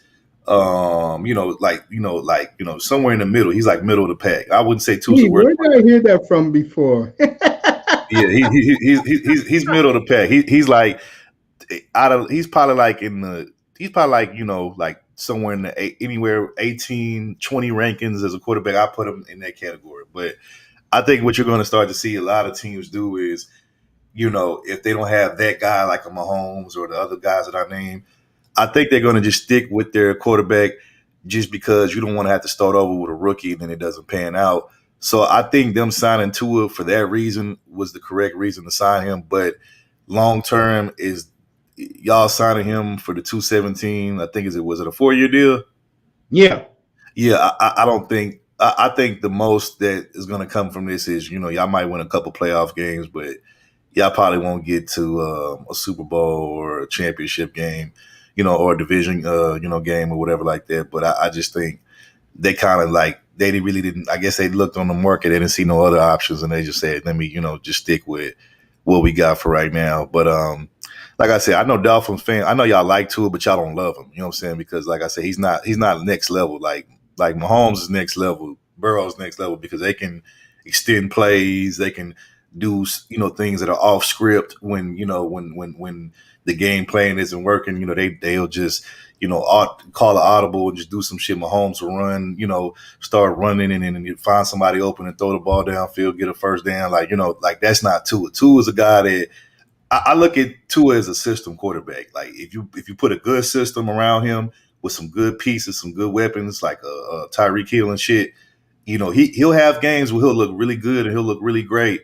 But is he going to be that next level guy where he's just going to, because of his talent alone, he's going to take you to the promised land? Probably not. Like if you put Tua on an average team without all the weapons that he has now, Tua will look like a very average to below average quarterback. But when you You're put not him, getting an argument from me, bro. yeah, but when you put him in like a like a system like the Dolphin system, which is a good, y'all very high powered offense, a lot of weapons everywhere. He looks great. He looks like he's a great quarterback because he has the weapons available to him. But when you put him on a regular team without all those weapons, then he's like, well, damn, he's not that good as I thought he was. You know what I'm saying? So, but I mean, I don't know, Mace. I think eventually the Dolphins will get we'll get a quarterback that that's that guy. But I just think y'all probably gonna have to ride this Tua wave out first, and then try to either get somebody in free agency, maybe through a trade, or maybe y'all can get somebody in one of these upcoming drafts because these beside Caleb and like really Caleb probably the only one that might be the only one that really just does something out of that last draft. And I'm still kind of like iffy about Caleb because, people act like he's just going to go to Chicago and just change everything overnight. I'm like, man, Chicago is, especially as the Bears organization, that's like one of the most dysfunctional, NFL organizations. And in Chicago as a city alone, I mean, it's so like rough and, they just, man, that's a tough crowd. So I feel for Caleb, man, because if they don't make a playoff appearance in the next 2 to 3 years, at least get to the playoffs, they're going to be trying to chop his head off, man. He's going to get all the smoke and all the blame. I agree with you. I'm not even arguing with you, man. Let me ask you this. Forget the Dolphins. I spent 90 minutes on them. It's like, can we please move on? Okay. Now, your two boys will play Christmas weekend. Oh, you talking about CJ and Mahomes? Yes. Oh, I can't wait for that game, man. That game is going to be I believe that game is going. If the Texans defense can hold up against the Chiefs offense like they did the first half against the Ravens in that playoff game, if their defense can hold up, I believe that game will probably come down to the last minute or final seconds of the game, because we all know Mahomes, he's the best, but I think CJ can hang and keep up with Mahomes. You know what I'm saying? And then the one thing that I do like, and Mace, I don't know if you remember this, but because it was a while ago, it's probably like last year, but I remember saying this, and I don't know, maybe somebody at the Texans organization was listening to me, but I was saying that the Texans need a star receiver. I said I would love to go get for us to go get a T. Higgins or a Stephon Diggs, and sure enough, we went and got Stephon Diggs. So that was a good pickup for us. I'm glad we did that. Now, Yeah. I just hope that he's the old Stephon Diggs and not the one from the past few years from Buffalo. Let me ask you this. To beat Kansas City, you have to have firepower to beat them. Correct. So Yeah. you think your team right now, a lot of people believe this, what I'm about to ask you. You think they can take the AFC away from the Chiefs? I don't know if they could take the AFC away from the Chiefs. I'm not willing to go that far just yet with it, but I will say due to it, and I know everybody's going to say that was last season what CJ did. He might not do that again this season. That could be very well true, but just see the one thing that CJ has that Mahomes have. Mahomes, any game that you watch, when the defense break down or when the play breaks down, Mahomes will improvise. He'll start to do improvs. Like I said, he'll start to run with the ball. People forget Mahomes can actually run the ball. He may not be the fastest runner, running quarterback. He may not be like fast like Lamar Jackson, but Mahomes will take off. If you give him some space, if you give him a lane to kind of get out of there, he'll get out of there. He'll at least run for the first down, or he'll extend the play and find somebody downfield. And I see that same thing with CJ. You know what I'm saying? And so I think that's the one thing they have in common. And the one thing I do like about CJ is CJ proved last year CJ's not afraid of making mistakes. CJ, there's been games where I watched where CJ made a mistake, one play, or he throw a pick, and then he'd be like, you know what, my fault, y'all, but hey, I got y'all next play. And the next play, he'll make up for it. And you know what I'm saying? And that's what I love about CJ is that he doesn't get so down on himself when he makes a mistake to where he just lets that shit linger the whole game, and he starts making more mistakes like other quarterbacks. You know what I'm saying? He'll bounce back from it. So I think that combined with his throwing ability, him seeing the field, reading defenses, and being able to improvise like a Patrick Mahomes when the defense break down, I think I think they'll be able to compete with the Chiefs. Now, do I see them taking over the Chiefs spot just yet? I still say give us about another 2, maybe 3 more years. I think we'll be Wow. there. I think long, huh? so. Yeah, I mean, it's only his second year, bro. I mean, I get it. Everybody's holding CJ to this high standard because he had a historical rookie season, and I get that. But I'm just saying, let's be realistic, y'all. Like, let's give CJ at least another couple years before we put him on the same playing field as Mahomes. Like, I do believe right now, currently, just off of that one season last year, I do believe CJ is a top 5 quarterback in the league, especially if he keeps it up. If he picks up from where he started last year, I think he's definitely top 5 quarterback. You know what I'm saying? I would definitely say he's top 5 for sure. Now, the story that I'm really most interested in this year, I want to see what Deshaun is going to do, because all the smoke and pressure is going to be on Deshaun, because everybody's been waiting to see when he's fully healthy what he can do with the Browns. And he has a nice squad in the Browns. He has weapons, so he doesn't have no excuse. And he has a pretty decent defense. So, if Watson doesn't get it done, and I'm not saying they got to win the Super Bowl this year, but if they can't even get like at least to the second round of the playoffs, man, everybody gonna be in. Everybody like, man, they signed him to this ridiculous contract, man. And what's crazy is you had CJ. Deshaun has even more pressure on him now because CJ came in right away and had success with the Texans. So that's what's even making this situation with Deshaun even worse, because it's like the person that came and replaced you had instant success with the Texans, and so now it's making Deshaun look like it was you, not us. You know what I'm saying? So even though we know the Texans organization was very dysfunctional, you had a racist owner and all this shit, but it seems like now that they got CJ and since that little Deshaun incident, they trying to clean up the image and all that type of shit. But yeah, I'm interested. There's certain storylines I want to see this year. I'm interested to see what Deshaun's going to do with the Browns. I'm interested in seeing what CJ does this year. If he has a similar year to last year, he kind of has a he dials a bit, because a lot of rookies do have good years, and then they sophomore year kind of be like a slump. So I'm trying to see if what that's what's going to happen with that. I'm interested to see if and really I believe this quarterback right here deserves all the smoke, but I'm interested to see what the Chargers are going to do with Harbaugh now as their coach. And I don't want to hear no fucking excuses from the media when it comes, if they don't make it to the playoffs or they lose in the first round. I don't want to hear no excuse. I don't want to hear that. I don't want to hear them blame Jim Harbaugh, none of this shit. No, because old dude Herbert been getting all the goddamn excuses in the world from these media darlings and shit that they love him and shit. And, him and Josh Allen are probably like the most protected, made excuse for quarterbacks in this league, and I hate that shit, because if it was a brother, they'll be tearing their ass up every day. You ain't learned about that. So I don't want to hear.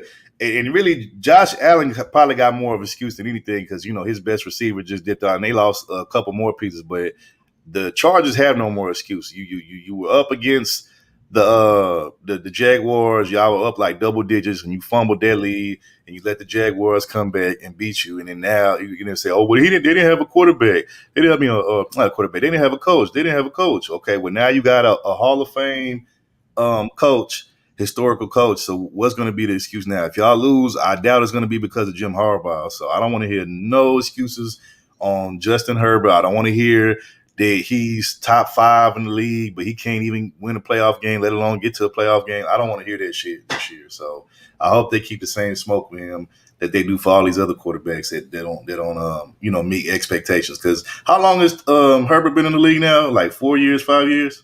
This is his 5th year.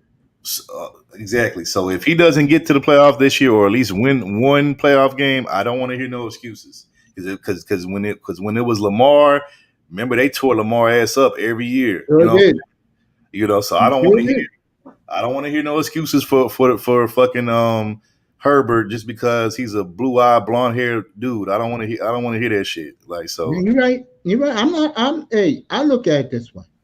Okay.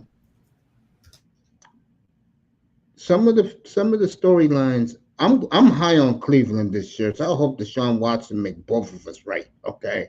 Yeah, I hope so too. How good is Houston? That's what everybody want to know. I think Houston. I think, you know what, I'm gonna just go ahead. I'm gonna throw it out here. I'm you know what? If I'm wrong, then I'll be wrong. But I believe right now, currently, as the Texans roster is constructed right now, with us getting Diggs, and I forgot we got a few other pieces that were pretty nice. I can't think of it right now, but yeah, Daniel Hunter, who to me is the best.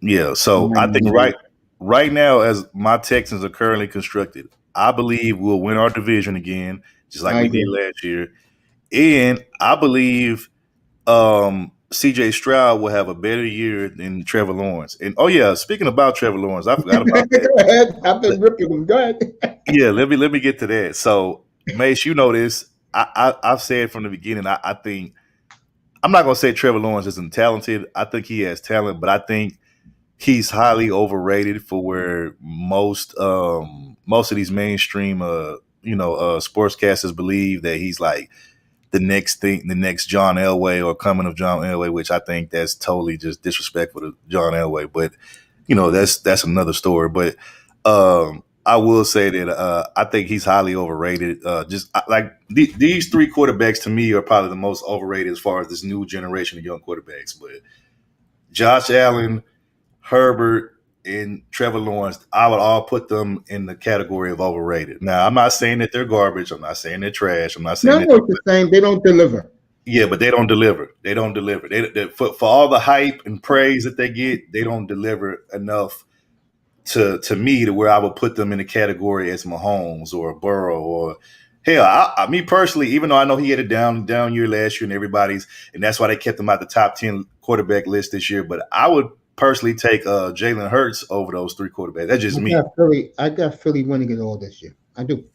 I know a lot of people do. You know what? I think Philly is going to be in the mix. I don't know if I'm ready to go all the way to say they're going to win. And the reason why is because I'm hearing rumors. They're saying that Jalen Hurts and Sirianni have a horrible relationship, and I don't know. I think eventually they might play out on the field, but they're saying they have a horrible relationship behind the field. But I do like the additions that they had. I like that they went and got Saquon. I do like that. I like that addition. And I like some of the other the pieces that they added this year. So I do believe Philly will win their division. And I do believe they'll be in the mix. I do believe they'll be in the mix now. I don't know if I'm ready to go Super Bowl yet, though. We'll talk halfway through the season. No doubt. I got another question for you. It's a 2-part question. Yeah. You're going to love this one. Yeah. Do the Chiefs walk into San Francisco week 7 and beat them for the 6th time in a row with Mahomes? Ooh. You know what? Right now, I'm gonna say yes, and the reason why I'm gonna say yes is because not because of Mahomes, not because of the Chiefs, but because right now there's doubt going on in that 49ers organization. You know, I totally agree. You got the Brandon Ayuk situation. He's not happy, and they're saying that more than likely he probably won't be because they have too many stars that they have to pay, and somebody's more than likely going to get left out. Somebody's going to leave. So, and I just think you take Brandon Ayuk off of that team, I just don't think that team is the same. I know that's gonna say, oh, that's just one piece, but Brandon Ayuk is dynamic, and then they're saying that Debo might not be there. You know what I'm saying? Really they're gonna have to make a choice on one of those two. I don't think they'll be able to keep both. I think if they keep Debo, Ayuk is gone. If they keep Ayuk, Debo's gone. So it'll be interesting to see. But yeah, I'm picking the Chiefs to win just because of that. Not even because of Mahomes, but just because of the doubt that's going on. And then they still have the Super Bowl loss hangover from last year. So I think those two things combined, I think the Chiefs walk in there and get a win. 5 straight losses, by the way, by this current San Francisco team to Mahomes. Yeah. Yeah. Then I want to see. I want to see what type of year Purdy has. I want to see, does he have the same year he had last year? Does he have a better year? Does he kind of regress a little bit? These are things that I'm looking at. You know what I'm saying? So let me ask you this question. Mm-hmm. Back to the Super Bowl. And I killed the 49 Brock Purdy for this. You can talk all the shit you want about how Brock is this and that. But when it came down to overtime, he couldn't handle what's our boy in the middle for the Chiefs? Oh, you talking about the one that held out last year at the beginning of the season? Yeah, Chris Jones. Is it Chris Jones? Okay, there you go. Chris Jones, yeah. He couldn't handle. They had 1st and goal at the 5. Yeah. Chris Jones scared the living shit out of him. Yep. They got a field goal. Mahomes got the ball back. Because my mother's a fanatical Patrick Mahomes fan. I told my mother, if he wins this game, don't ever criticize him again. Went right down the field. Super Bowl back-to-back. And you know what was crazy? One more. I'm going to give this to you. You can answer right. this. Can they be the first team ever to do the impossible dream? Ironically, the Dolphins 50 years ago had this opportunity to win 3 in a row, and they failed. Do you think the Chiefs can do the impossible dream and win 3 Super Bowls in a row? Are the Chiefs? I believe the Chiefs are capable of doing it again. My only thing is who will be let's just say we'll just put the Chiefs in the Super Bowl this upcoming season. Right? Let's say they go to the Super Bowl. Okay. It depends on who their opponent is. Like if they play against Philly, and Philly is everything that we think they're going to be based off of what they look like on paper and the new additions that they've added to their team.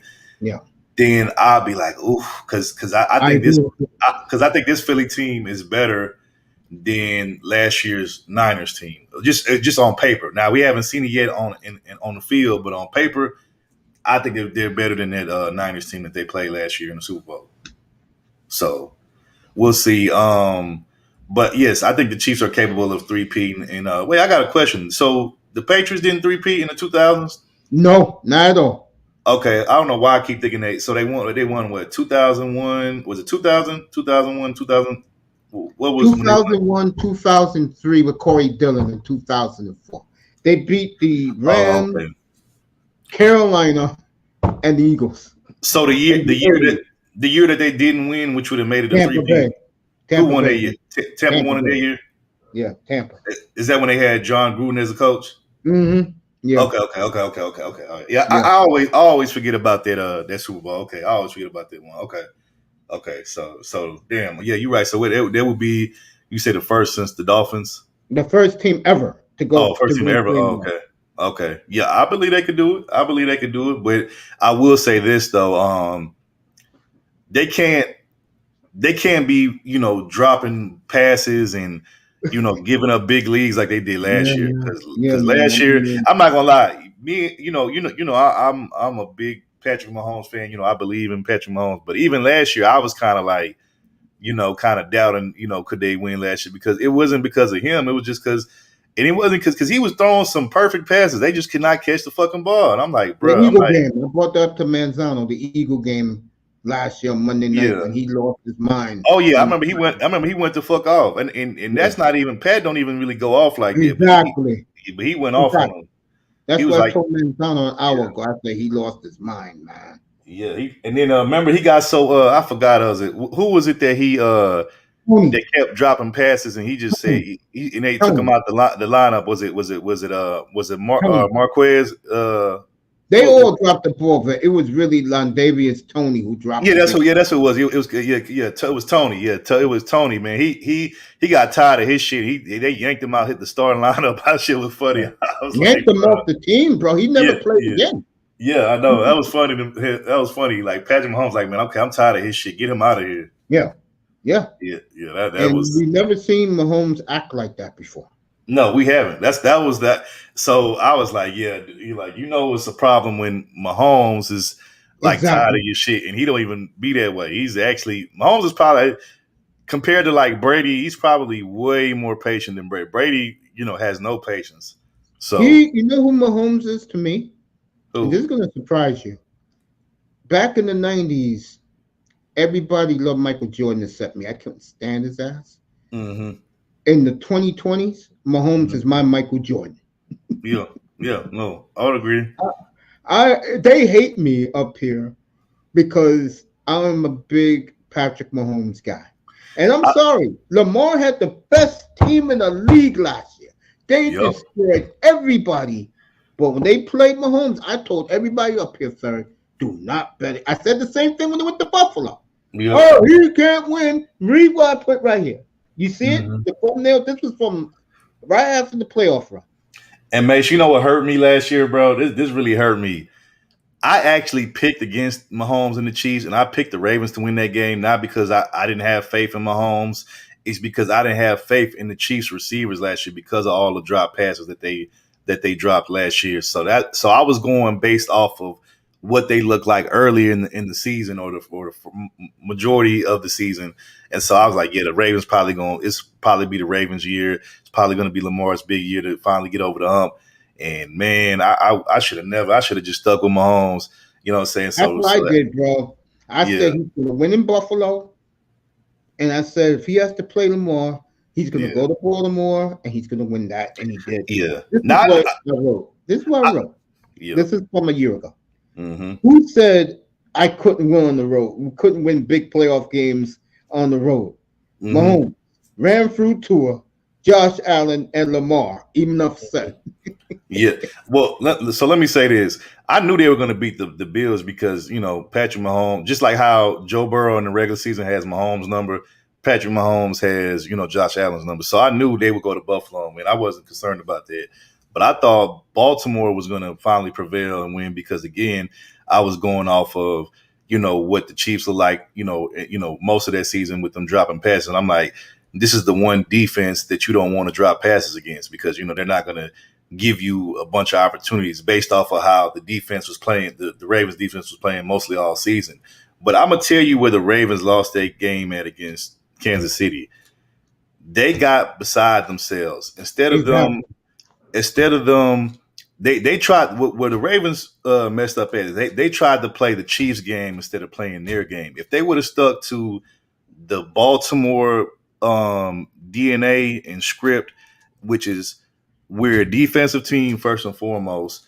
When there's openings to throw, we'll throw the ball, but we're going to run the ball down every fucking team's throat. If they would have stuck to that game plan, they probably would have won that game and probably would have went to the Super Bowl. But they tried to – I've never seen Lamar barely even ran the damn ball against the Chiefs in that game. They threw – it was almost like he tried to be Mahomes. He was trying to I forgot how many times Lamar threw that game, but he threw way more than what he normally throws. And I'm like – I'm sitting up there watching this shit, and I'm like, what the fuck is going on with Lamar? I'm like, why isn't Harbaugh why is he calling the timeout or why isn't he getting them back together? Like, hey guys, we need to get back to who we are, our identity, which is defense and running the ball. Now, if there's some openings for a few passes down the field, okay, take them. But they literally just flipped the script and went away. They didn't they barely ran the ball. Their defense was kind of shaky.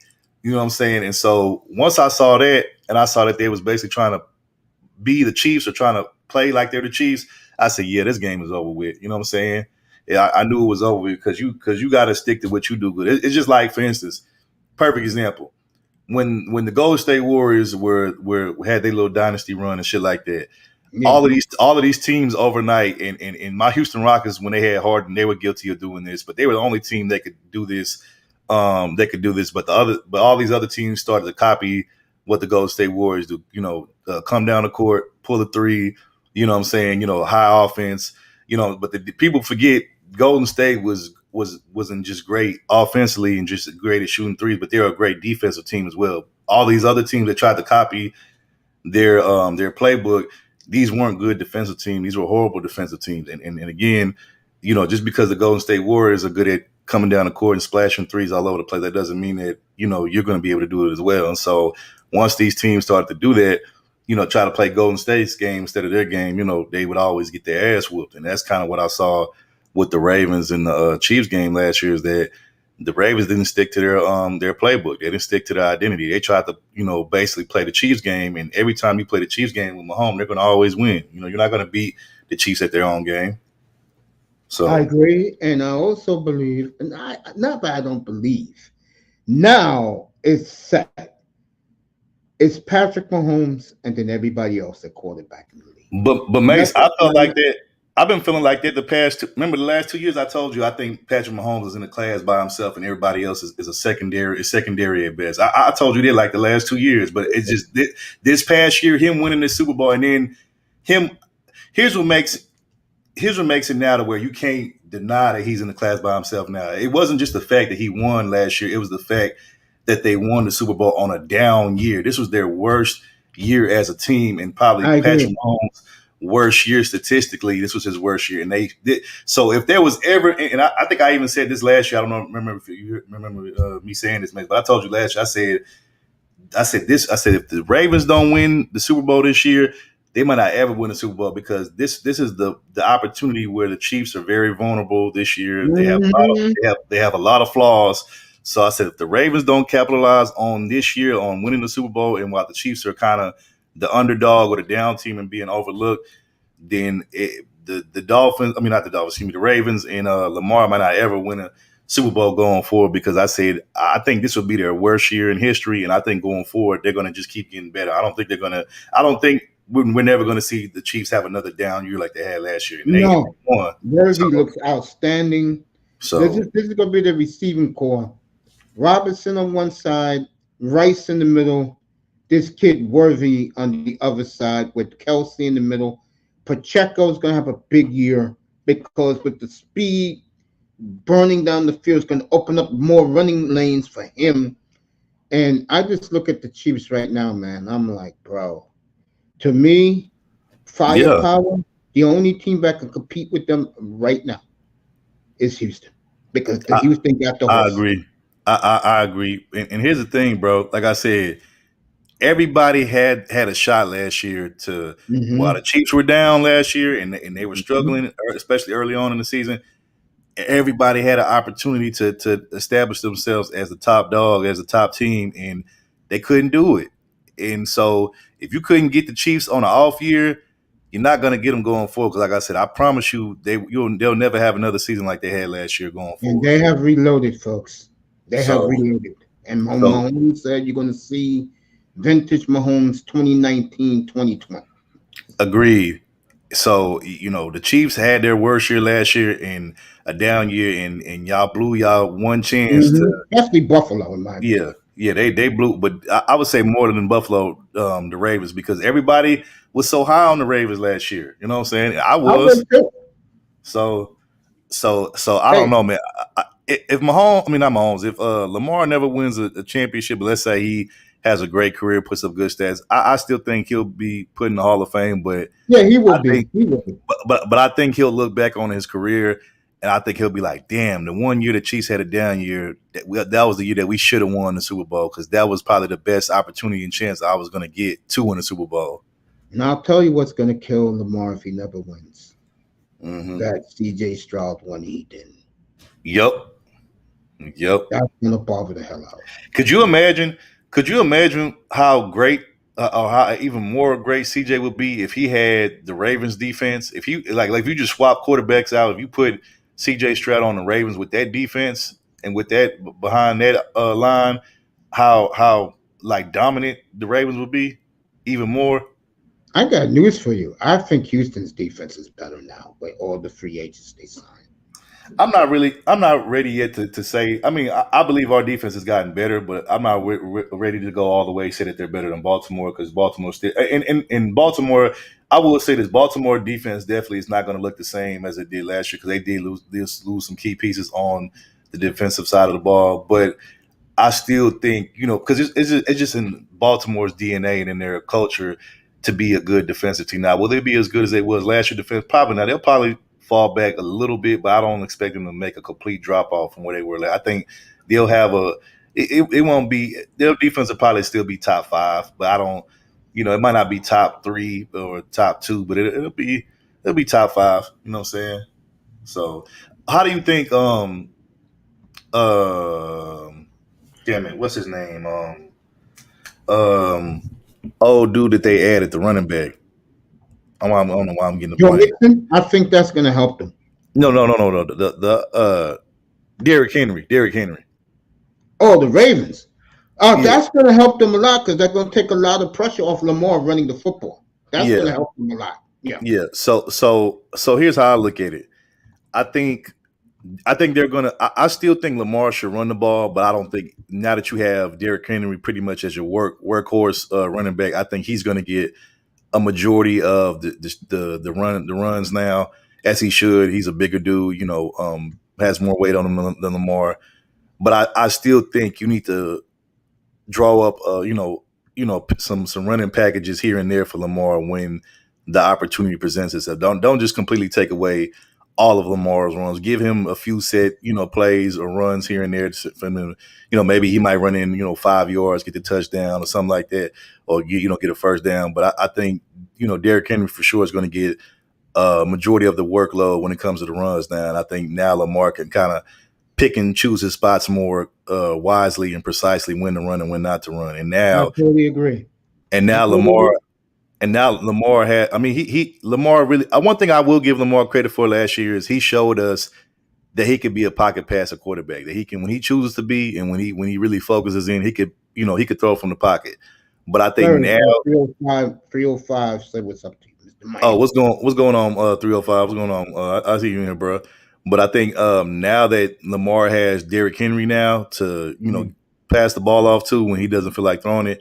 Now he has no choice but to be a majority pocket passer most of the time now. So now he has no excuse when it comes to that regard. I'm going to surprise you right now. Mm-hmm. Get ready. I hope you're sitting down. Yeah. I got the Rockets winning 55 games this year. I'm dead serious. Hey, I'm glad you went there because I was actually just about to add. Hey, I'll say this. Me personally, I still think my Rockets I still think we have some rebuilding to do. I'm gonna be real. I don't care for fucking what's his name, Jalen Green. I don't care about. I wish we would get rid of him honestly, but I don't think nobody's gonna because he's so young and immature, and you're gonna have to pay him big money because he has talent. So we're probably gonna be stuck with Jalen Green until he's a free agent. But I wish we could get rid of him, but nobody's gonna take him with his immaturity that he has. But I will say this: I do like the pickup. What's the dude name? The white dude, is it Shepard? Is that his name? Yeah, Shepard. He dominated the summer league. Yeah, and Mace, you can tell me if you agree. I'm loving what I'm seeing for Shepard. He reminds me of two players in one. He reminds me of like a combination between Stockton and like Steve Nash. If you take Stockton and Steve Nash and you combine them, you get Shepard. Like, because now I think he's more Steve Nash than Stockton, but the way he kind of maneuvers the floor, the way he kind of sets up plays, and even the way he kind of like shoots the ball is very reminiscent of like Steve Nash to me. Tell me if you agree. Yeah. He reminds me of Steve Nash. Yeah, he's good. I didn't know he was that good. He dominated summer league, bro. Yeah. You know why? No one Houston had that 12-game winning streak late in the season. Mm-hmm. The reason why they had that streak third, they finally believed in Udoka. That's why. I think Udoka's a hell of a basketball. Yeah. No, facts. And getting back to Jalen Green, I think the issue now that we have a Shepard, which Shepard more than likely is gonna probably be the de facto point guard for us because I think that's what we needed a true because Jalen Green is not a point guard. He's a two guard. He's a scoring guard. They just had him playing the point guard position, but he's not a true old school. Like when I look at Shepard, he kind of gives me like Steve Nash, Chris Paul type vibes. Like he's a true point guard, like old school, old guard, old fashioned point guard. You know what I'm saying? He's gonna look to set everybody else up and make the assist first. But if he has the opportunity, if he has an open shot, he'll definitely take it. And he's a great shooter, which is definitely that's definitely a something to have as a point guard as a jump shot. But now Jalen Green can just be the two guard that he truly is, instead of them trying to disguise him as a one guard when really he's a true guard. So you're going to have Shepard at the one, more than likely Jalen at the two. And, hopefully, that'll just make Jalen's, job a lot easier to just do what he does, which is score. But yeah, I never liked him playing the one position as the one guard, because he's not a one guard. I just think the sky's the limit for the Rockets. I really do. I told Laurel that a couple months ago. He thought I was nuts. I said, I see it with the Rockets, bro. Now, there was a rumor. I don't know if you heard this, but there was a rumor that I heard like a month or two ago. They were saying that the Rockets now, it looks like it's not going to happen, but it was just something that was out there. They were saying that the Rockets were considering trading a good majority, like they were going to like hit the reset button all over again, and they were considering trading Jalen Green and a bunch of other guys on their roster to try to get either Kevin Durant or Jimmy Butler, or both. That they wanted to try to get like two superstars in the mix, because as we all know, the West keeps getting better every year, and the West is like loaded up. Wait, give me a second. Keep talking. Yeah. Okay. So I heard a rumor that basically the Rockets were going to try to get rid of most of their their young talent to try to go get some superstar veterans like a Kevin Durant or Jimmy Butler. I do think we do need some veteran experience, more veterans on the team, because if you look at the Rockets team, majority of our players are like in their 20s, young 20s, you know what I'm saying? So it's a lot of immaturity. Like they know how to score and they know how to get buckets, but they don't know how to win. You know what I'm saying? When you have a young team that can score a lot, but they don't know how to win, that's when you need some veterans to come in. You need them to be able to, kind of mentor and kind of mold the young players and be like, okay, you guys can score, you guys can get buckets, but this is how you win games. This is how you win and stuff like that. So I think we do need to get some veteran talent on the team. Maybe not necessarily a Durant or a Butler, but we need some kind of veteran OG guys that could come in and kind of like get the young guys together and kind of show them, okay, this is how you win games. Us scoring a bunch of points don't mean shit if we don't build a winning culture down here. So I think that's what I want to see my Rockets. I want to see them go get some OG veteran talent, some guys that can bring some type of maturity to the team and can kind of help them build a winning culture, down there. You know what I'm saying? So that's what I want to see from the Rockets. You know what I'm saying? Because we got a bunch of young talent all over the place, but we need some veteran leadership. That's what we need in our locker room. I agree with that. So, and Third Ward, 305 said, how about them Astros? They're the Astros, folks. Yep. They're coming on strong, but the Yankees and Orioles are falling apart, folks. Yep.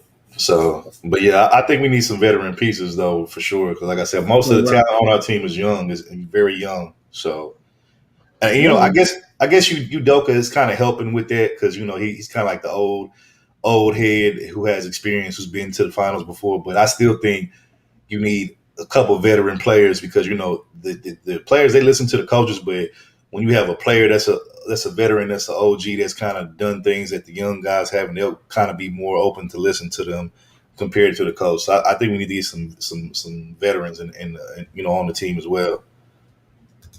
I feel you, man. I feel you. I'm just huge on the Rockets this year. People think I'm crazy, but I am big. I think if I'm being honest and realistic with what we have right now, I think we would be it'll be a blessing to see the Rockets make it into the play-in tournament. If they can finish, somewhere, if they can finish anywhere between 6 and 8 and make it into the playoffs, I would be satisfied with that. But I think we're going to be a top 5 team in the West, because the West is just too damn loaded, bro. Real quick, I want to ask you this: what do you think about? I'm gonna be honest. I think they kind of I mean, more than likely they're not going to start him, but I think he's going to disrupt the team or at least their chemistry, the way they play. But I'm not feeling the Westbrook move to Denver. I don't think that was a good pickup by them, me personally. But what you think about that? Well, the one thing about the Nuggets, him and Jokic are good buddies. That's why he went to Denver. Jokic won them. Yeah, Jokic but and Westbrook are good friends. I just sometimes the way Westbrook plays to me, sometimes when he gets out of control and he just tries to do too much and he'll turn over the ball. I just don't know if that's going to be a good mix for what the Nuggets are trying to build over there. I mean, but the one thing I do like is they said they're going to bring him off the bench. He'll be, I guess, like the head guy of the second unit, which I guess is not that bad. You know, I was just like, Lord, please don't start him, but. You know, but they was like, no, but he's going to be the leader of the second unit. So I guess we'll see. But I don't know if right now, I don't know if I'm feeling that move. But we'll see. But let me say this too, Mace. Yeah, go ahead. I think going forward, what you're going to see in the NBA, I'm going to be honest with you. I think it'll be a while before we see another dynasty like a Golden State or just a team winning, you know, back-to-backs. Like, I think it'll be a while before we I think what you're going to see going forward is every year you're going to see a new team probably win. I don't just right now I don't see any team. Like, I know everybody thought, and I think you even thought this too at one point. You thought the Bucks were going to be the next dynasty, kind of run away with it. They didn't do that. Some people thought Denver was going to do that this year. They didn't do that. So I don't know. I just think it's going to probably be a while before you see another dynasty or back-to-back championship team. I just, you know, it seems like the league is kind of evening out now. Everybody kind of has a stacked roster, and you know, everybody has at least 2 to 3 guys that you know you would consider like a big 2 or a big 3. You know, so I don't know. I think it'll be a while before you see another dynasty that just runs with the league like the Golden State Warriors did for all those years. Yeah, I can see that, but I think the NBA is better that way. But you get a different champion every year because you don't know who's going to win. Like Boston cruised. Let's give Boston a lot of credit. I was wrong about the Celtics. You picked the Celtics. I was never high. Hold on. I got to correct you on that, and I'm gonna give it right back to you. Yeah. I said I believe Boston will win the East, but I said I'm not ready to give them they'll win the championship because I said, you know, Boston the one thing that I don't like about Boston is they live and die by the 3. Now it just so happened that this season and in these playoffs and these finals, the 3 ball was dropping for them. So when the 3 ball is when the 3 ball is dropping for Boston and they jump out on a big lead on you, it's kind of hard to beat them because, you know, once they get the dropping, you know, it's kind of hard. But if, you know, but the same way they be bombing threes from all over the place, they'll also have nights where the 3 ball isn't dropping. And then that's when usually they get blown out or they get destroyed by the other team. And so I was like, you know, that's why I wasn't really ready to pick them to win the championship this season because I'm like, okay, you know, are they going to do pretty much what they've done every year, you know, run away with the regular season, you know, shoot threes from all over the place, and then in the playoffs they kind of, or at least in the finals, they kind of like, you know, they kind of, you know, drop an egg and stuff. So that's why I wasn't ready to pick them to win the championship. But I did believe that they would win the East, and you know, I was correct about that because I'm gonna say this, Mace. I think if Giannis doesn't win another chip with Milwaukee in like the next 2 to 3 years, I think he's probably gonna want out of Milwaukee and want to go. I'll say this year, bro. I say this year. This year, okay. And I don't see the Bucks winning. I don't even see the Bucks coming close. And the main reason is they have become a very gutless team, bro. Yeah. Get rid of Middleton, man. Middleton is a fucking useless, man. He all that money that they get, didn't they give him like $100 million? He is not worth all that money. I'm sorry. Bringing in Doc Rivers was a tragic mistake. Hiring Adrian Griffin in the first place, I said he wasn't going to last. People thought I was lying. He was gone after 32 games, bro. And let's just call it for what it is. Let's just address the elephant in the room. And you know where I'm going because he played for your team for many years, and that's one of my favorite point guards of all time. But let's just keep it a buck. I hate to say this, but them trading Drew Holiday for Dame Dollar was not the move they should have made. Now that they look back on it in retrospective, they're probably going to regret making that move because soon as you trade Drew away to the Celtics, he wins the first year with them. The very first year he goes over there, he wins with them. Just like when the Spurs traded Kawhi to the Raptors, the first year he go over there, they win a chip. Like I know that has to be haunting for them. I know me and you got into a big disagreement a couple years ago. Yeah. Well, I'm gonna give you your due, bro, because I did the games up here. Yeah. Fucking Kyrie Irving's a fucking monster, bro. Yeah, Look, I'm gonna keep it a buck. I don't like when Kyrie. Keep talking, brother. Okay, I don't like. Look, I'm not mad at Kyrie believing what he believes because a lot of the stuff that he believes, I believe the same thing too. But I just don't like when he lets his personal beliefs about whatever get in the way of basketball or get in the way of him winning. But Kyrie has proven, even though they didn't win the championship this year, you know, Kyrie has proven that he's a baller. He is a baller. Like you can't take that away from him. Kyrie is a baller. There's going to be some nights where he has an off night, but Kyrie never cheats the game. He doesn't half-ass the game. You know, he's going to give you his all. Now, sometimes he will have an off night, and it happens to the best of them. But Kyrie, man, when Kyrie's on his game, he gonna ball out. You know what I'm saying? And he gonna give you his all. You know what I'm saying? And there were some games this playoff series where I think it was the first game against Minnesota when Anthony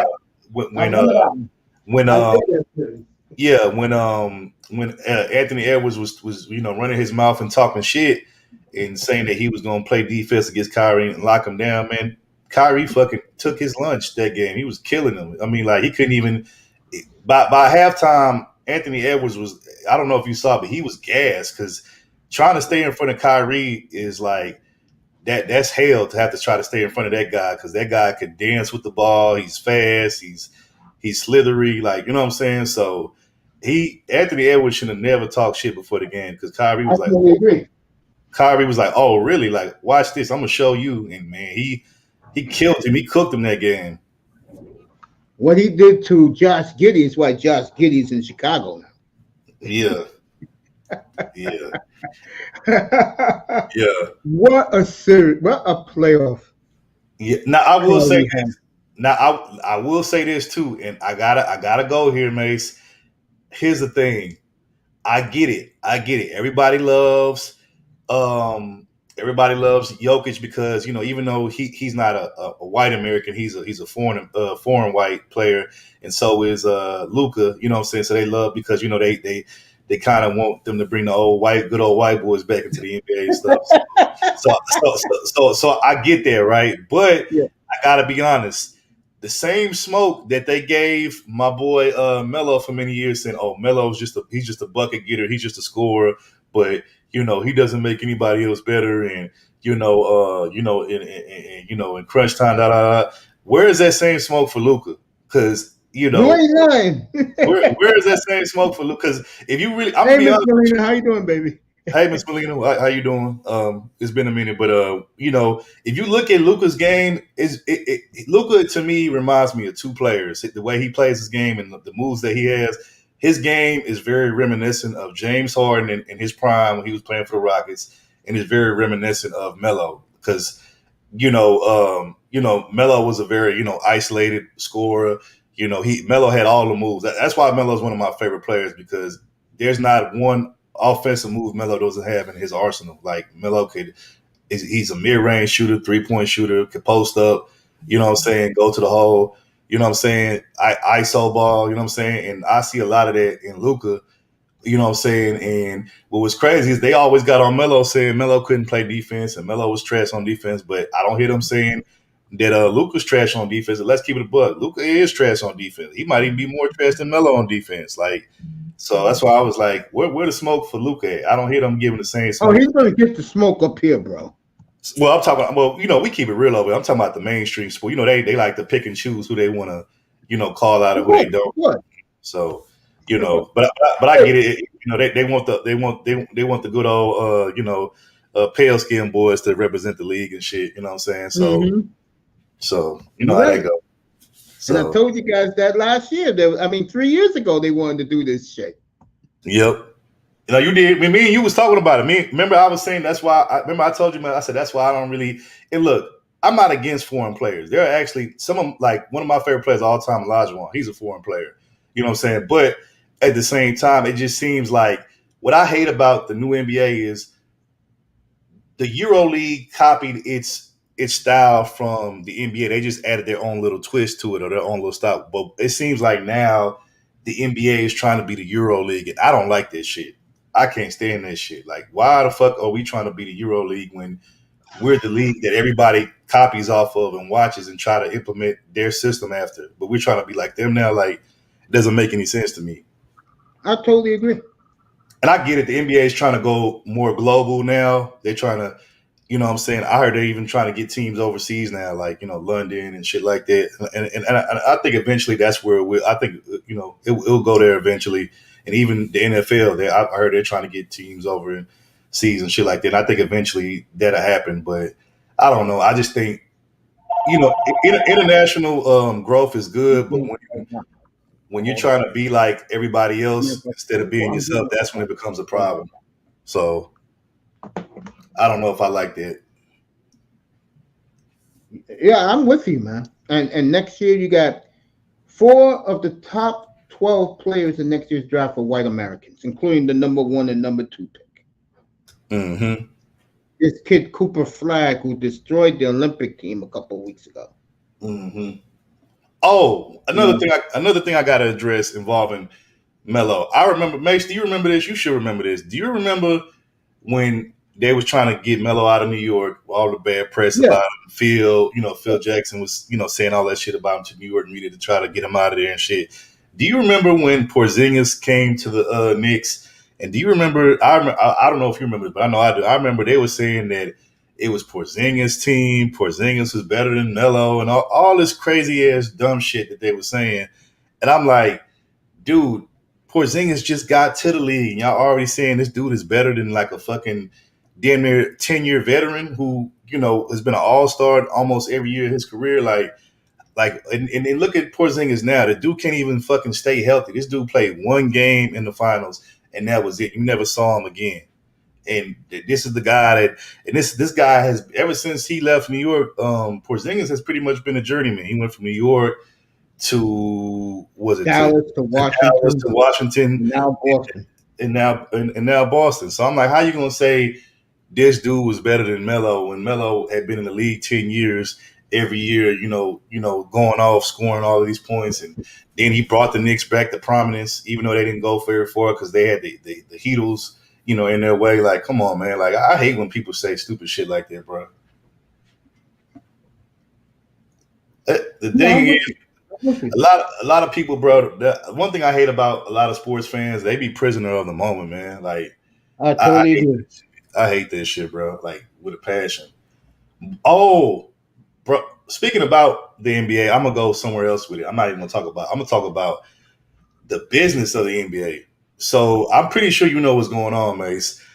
It's about to be some shit that goes down. So right now there is a lawsuit going on between TNT, the NBA, and Amazon Prime. And Amazon Prime. And so this is my understanding of it. So what happened is the contract,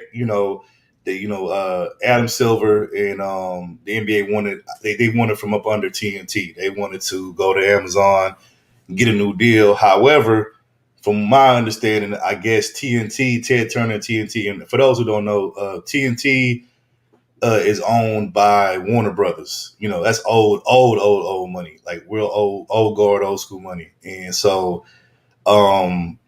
they, I guess they had a contract that the NBA signed where they had a lifetime contract with the NBA. So pretty much the NBA was locked in that contract for life. Like, it was no getting that they could renegotiate. But as far as leaving, that wasn't an option. But somehow, some way, the NBA, was able to get into a bidding war for other companies to, for the other companies to have access to stream their games and stuff. And allegedly Amazon won the bidding war for so many billions of dollars. I forgot the exact number. And also at the same time, I think the NBA had cut a deal with NBC where they were going to allow NBC to stream certain game packages that TNT currently had. But the TNT, the way they had their contract set up is if another company or TV network outbids them, they have the right to match that bid, whatever that bid is. And I guess the NBA never gave them a chance to match the bid. And so basically what TNT is saying is that, and their lawyers are saying is that basically that they did some like underhanded, backdoor shady business practices. And so now it's looking like TNT is not only going to probably more likely sue the NBA, but it looks like they're probably going to try to sue Amazon. And it's going to be pretty much a hell match of a showdown in court, because you got the TNT, like I said, they're owned by Warner Brothers, and they got old school billions, trillions of dollars. And then you got Amazon, who has a shit ton of money as well. So this is going to get really messy. I don't know what's going to be the outcome, but it's going to get really messy, though. Yeah, I've been broadcasting this since the playoffs. And what it is, to be honest with you, they're taking Jeff Bezos' money over Warner Brothers' money, because with Amazon, they could branch out around the world with Amazon Prime, and they're going to charge folks an astronomical amount because they're going to replace the NBA League Pass. This is all about money. Yeah, and the correct. NBA really wants to go global. And there's a lot of politics. I said I'm going to do a podcast on it on Anchor and Spotify. I got the account for Spotify. I'm going to do a big podcast of this guy. I broadcasted this 3 years ago, folks. So this is nothing new to me, but for Third Ward, now the reality is hitting him because he's a huge NBA fan. So the reality is beginning to hit the NBA fan that they're fading out. I'm just going to call it like it is. They're fading out the American black ball player and want to make this league more European centric and more. Now they have the NBA in Africa, more African centric by the end of the decade. So, what can help the NBA? Me and Auntie talked about this a couple of weeks ago. I gotta do this because it's you. I am the biggest. Let me see. I am the biggest Ja fan. Ja Morant. If you want the NBA to be saved, you need Ja Morant to be back in the NBA and balling again, scoring 25 points a night. Ja Morant will save the NBA. The way guys like a guy like Third Ward loved his NBA. He could save it. I agree. I don't disagree with nothing you said, but you know what the problem with that is, Mace? Ja Morant ruined his public image to the world with this fucking wannabe thug ass shit. That's the problem. See, had he not done that dumb shit, right now, I honestly believe Ja would be the face of the league. Had he not done that stupid shit with the guns and trying to be a fucking hoodlum and shit like that, he would probably be the face, because if you think about it, right now, the NBA is looking for the new face of the league. Now that LeBron is pretty much on his way out the door, they need a new face of the league. They wanted to give it to Jokic. They wanted to give it to Luka, but they couldn't. Luka can't win a championship, and Jokic couldn't win back to back. So, and then plus just the most Americans, like you said, don't resonate with Jokic and Luka because they're foreign players. So that's another thing. They wanted to give it to Jason Tatum, but Jason Tatum, he's a good player, but he doesn't have that superstar quality. And then shit, they was even trying to give it recently to Anthony Edwards, but as you can see, he wasn't who they thought he was. So the league right now is searching for a face of the league. They're searching for somebody to represent the league. And like I said, I believe Ja would be the perfect candidate if it wasn't for him doing all of that dumb shit on the side, because he resonates to the average urban American Negro. You know what I'm saying? He all the kids that grew up in the hood that play street ball, and the kids who was looking up to Allen Iverson and who resonated with Allen. He could have been the next Allen Iverson. Ja Morant could have been the next AI, but he fucked it up trying to be, in the streets and trying to be around motherfuckers who didn't mean him no good. And so now his public image is ruined. I'm not saying that he can never come back from this, but it's probably going to be a while, bro. It's gonna be a while. He's going to have to really recreate and redo his whole image from scratch, because he has the talent. The talent is there. He has the personality and the marketability, or he had the marketability. Now it seems like his marketability is kind of dead and kind of shot now because of his antics and stuff. But yeah, he had it, bro. He could have been, like I said, he could have really been the next Allen Iverson. But all of that dumb shit he was doing with the guns and shit, that shit really hurt his image, bro. You're right. I'll say this: Edwards is going to continue to get better, and I think Edwards. I think the one thing they will do with Edwards in the future, they'll get him out of Minnesota. Okay, if he leaves out of Minnesota, where do you see him going? L.A., Miami, New York? L.A. or Miami.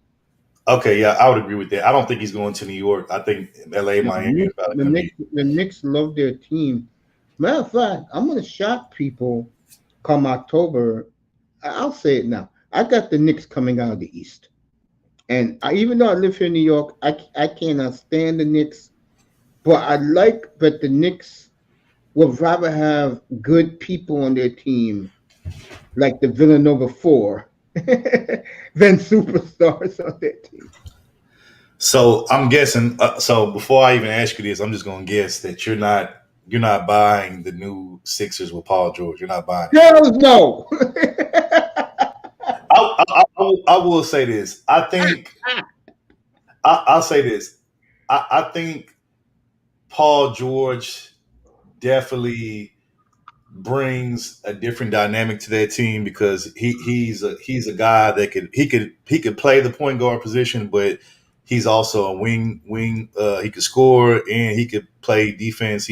Paul George is a two-way player, so I think them adding that to that team makes them better. The biggest question mark that I have about Philly that I've always had is Embiid. Can Embiid stay healthy a whole season? Can he make it through the playoffs? And so far, most of his career, the answer to that has been no. So if Embiid cannot stay healthy, if Embiid cannot, I like Maxey. I still think Maxey. I think Maxey is he's a young.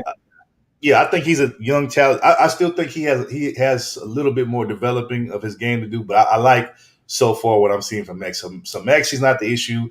I like the Paul George addition, but again, if your star player in Embiid cannot stay healthy for a whole season or in the playoffs when it matters the most, and if he's not gonna, have a monster game, then it's kind of like y'all bringing Paul George over is going to go in vain. And that's the biggest question mark. It's not anybody else. Or it's not even the Sixers organization. It's Embiid. So if he can stay healthy, he can come through in the clutch like he should, being the player that he is, then I'm picking Philly to represent the East. But if he can't, then yeah, it's probably going to most likely be the Knicks or the Celtics again. So yeah, that's what I'm saying. I got something for you. Tomorrow night, I'm killing Jerry Jones and doing the Dallas Cow. I'm killing Jerry Jones. Goody. I hope our good friend Raven will be here to watch that. The thumbnail says America's longest running comedy for the Cowboys.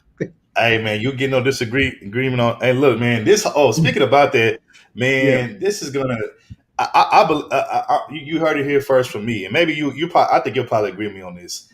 I believe the Cowboys are going to have a down year this year. I believe they won't win the division. I think Philly's going to win the division, and I think the Cowboys will either barely get into the playoffs or just miss it. That's my opinion of why. Because I think I agree with that. I'm not. This is why I'm going to roast them tomorrow night, but they're a joke. Yeah. And then you'll love Tuesday night because this is right up your alley. Yep. America's biggest failures. The Buffalo Bills. That's because think about it. The Cowboys are going through this contract issue with Dak.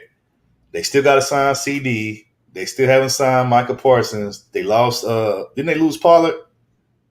Yeah, Pollard with Tennessee.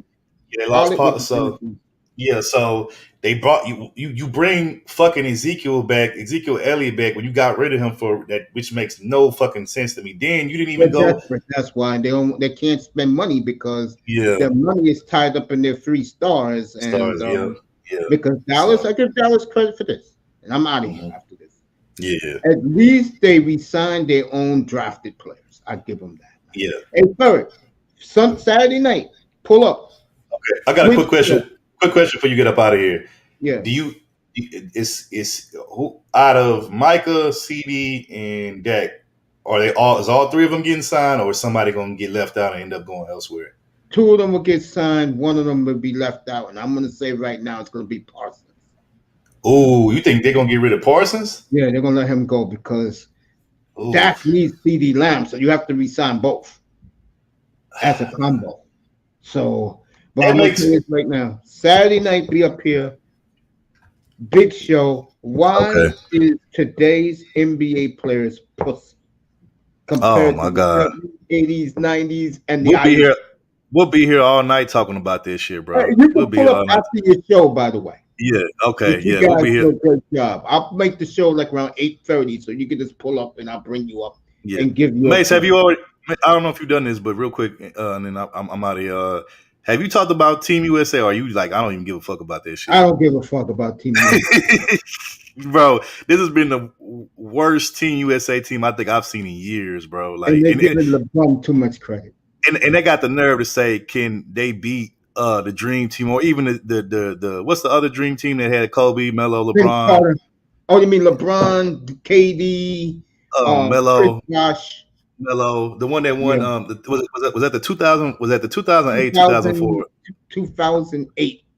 Yeah, I don't even think this team could beat the 2008 Dream Team, let alone the actual Kobe Dream Team. Kobe by himself beats these guys. Yeah, man. The nerve of them to actually try to say. The nerve of them to try to actually say that this team is better than both the other Dream. I'm like, are y'all fucking smoking crack? Like, what the hell is wrong with y'all? But anyway, all right, Mace, I'm out of here, bro. But to you, man. Appreciate you. Thank you very much, man. All right, bro. See you later. What a show.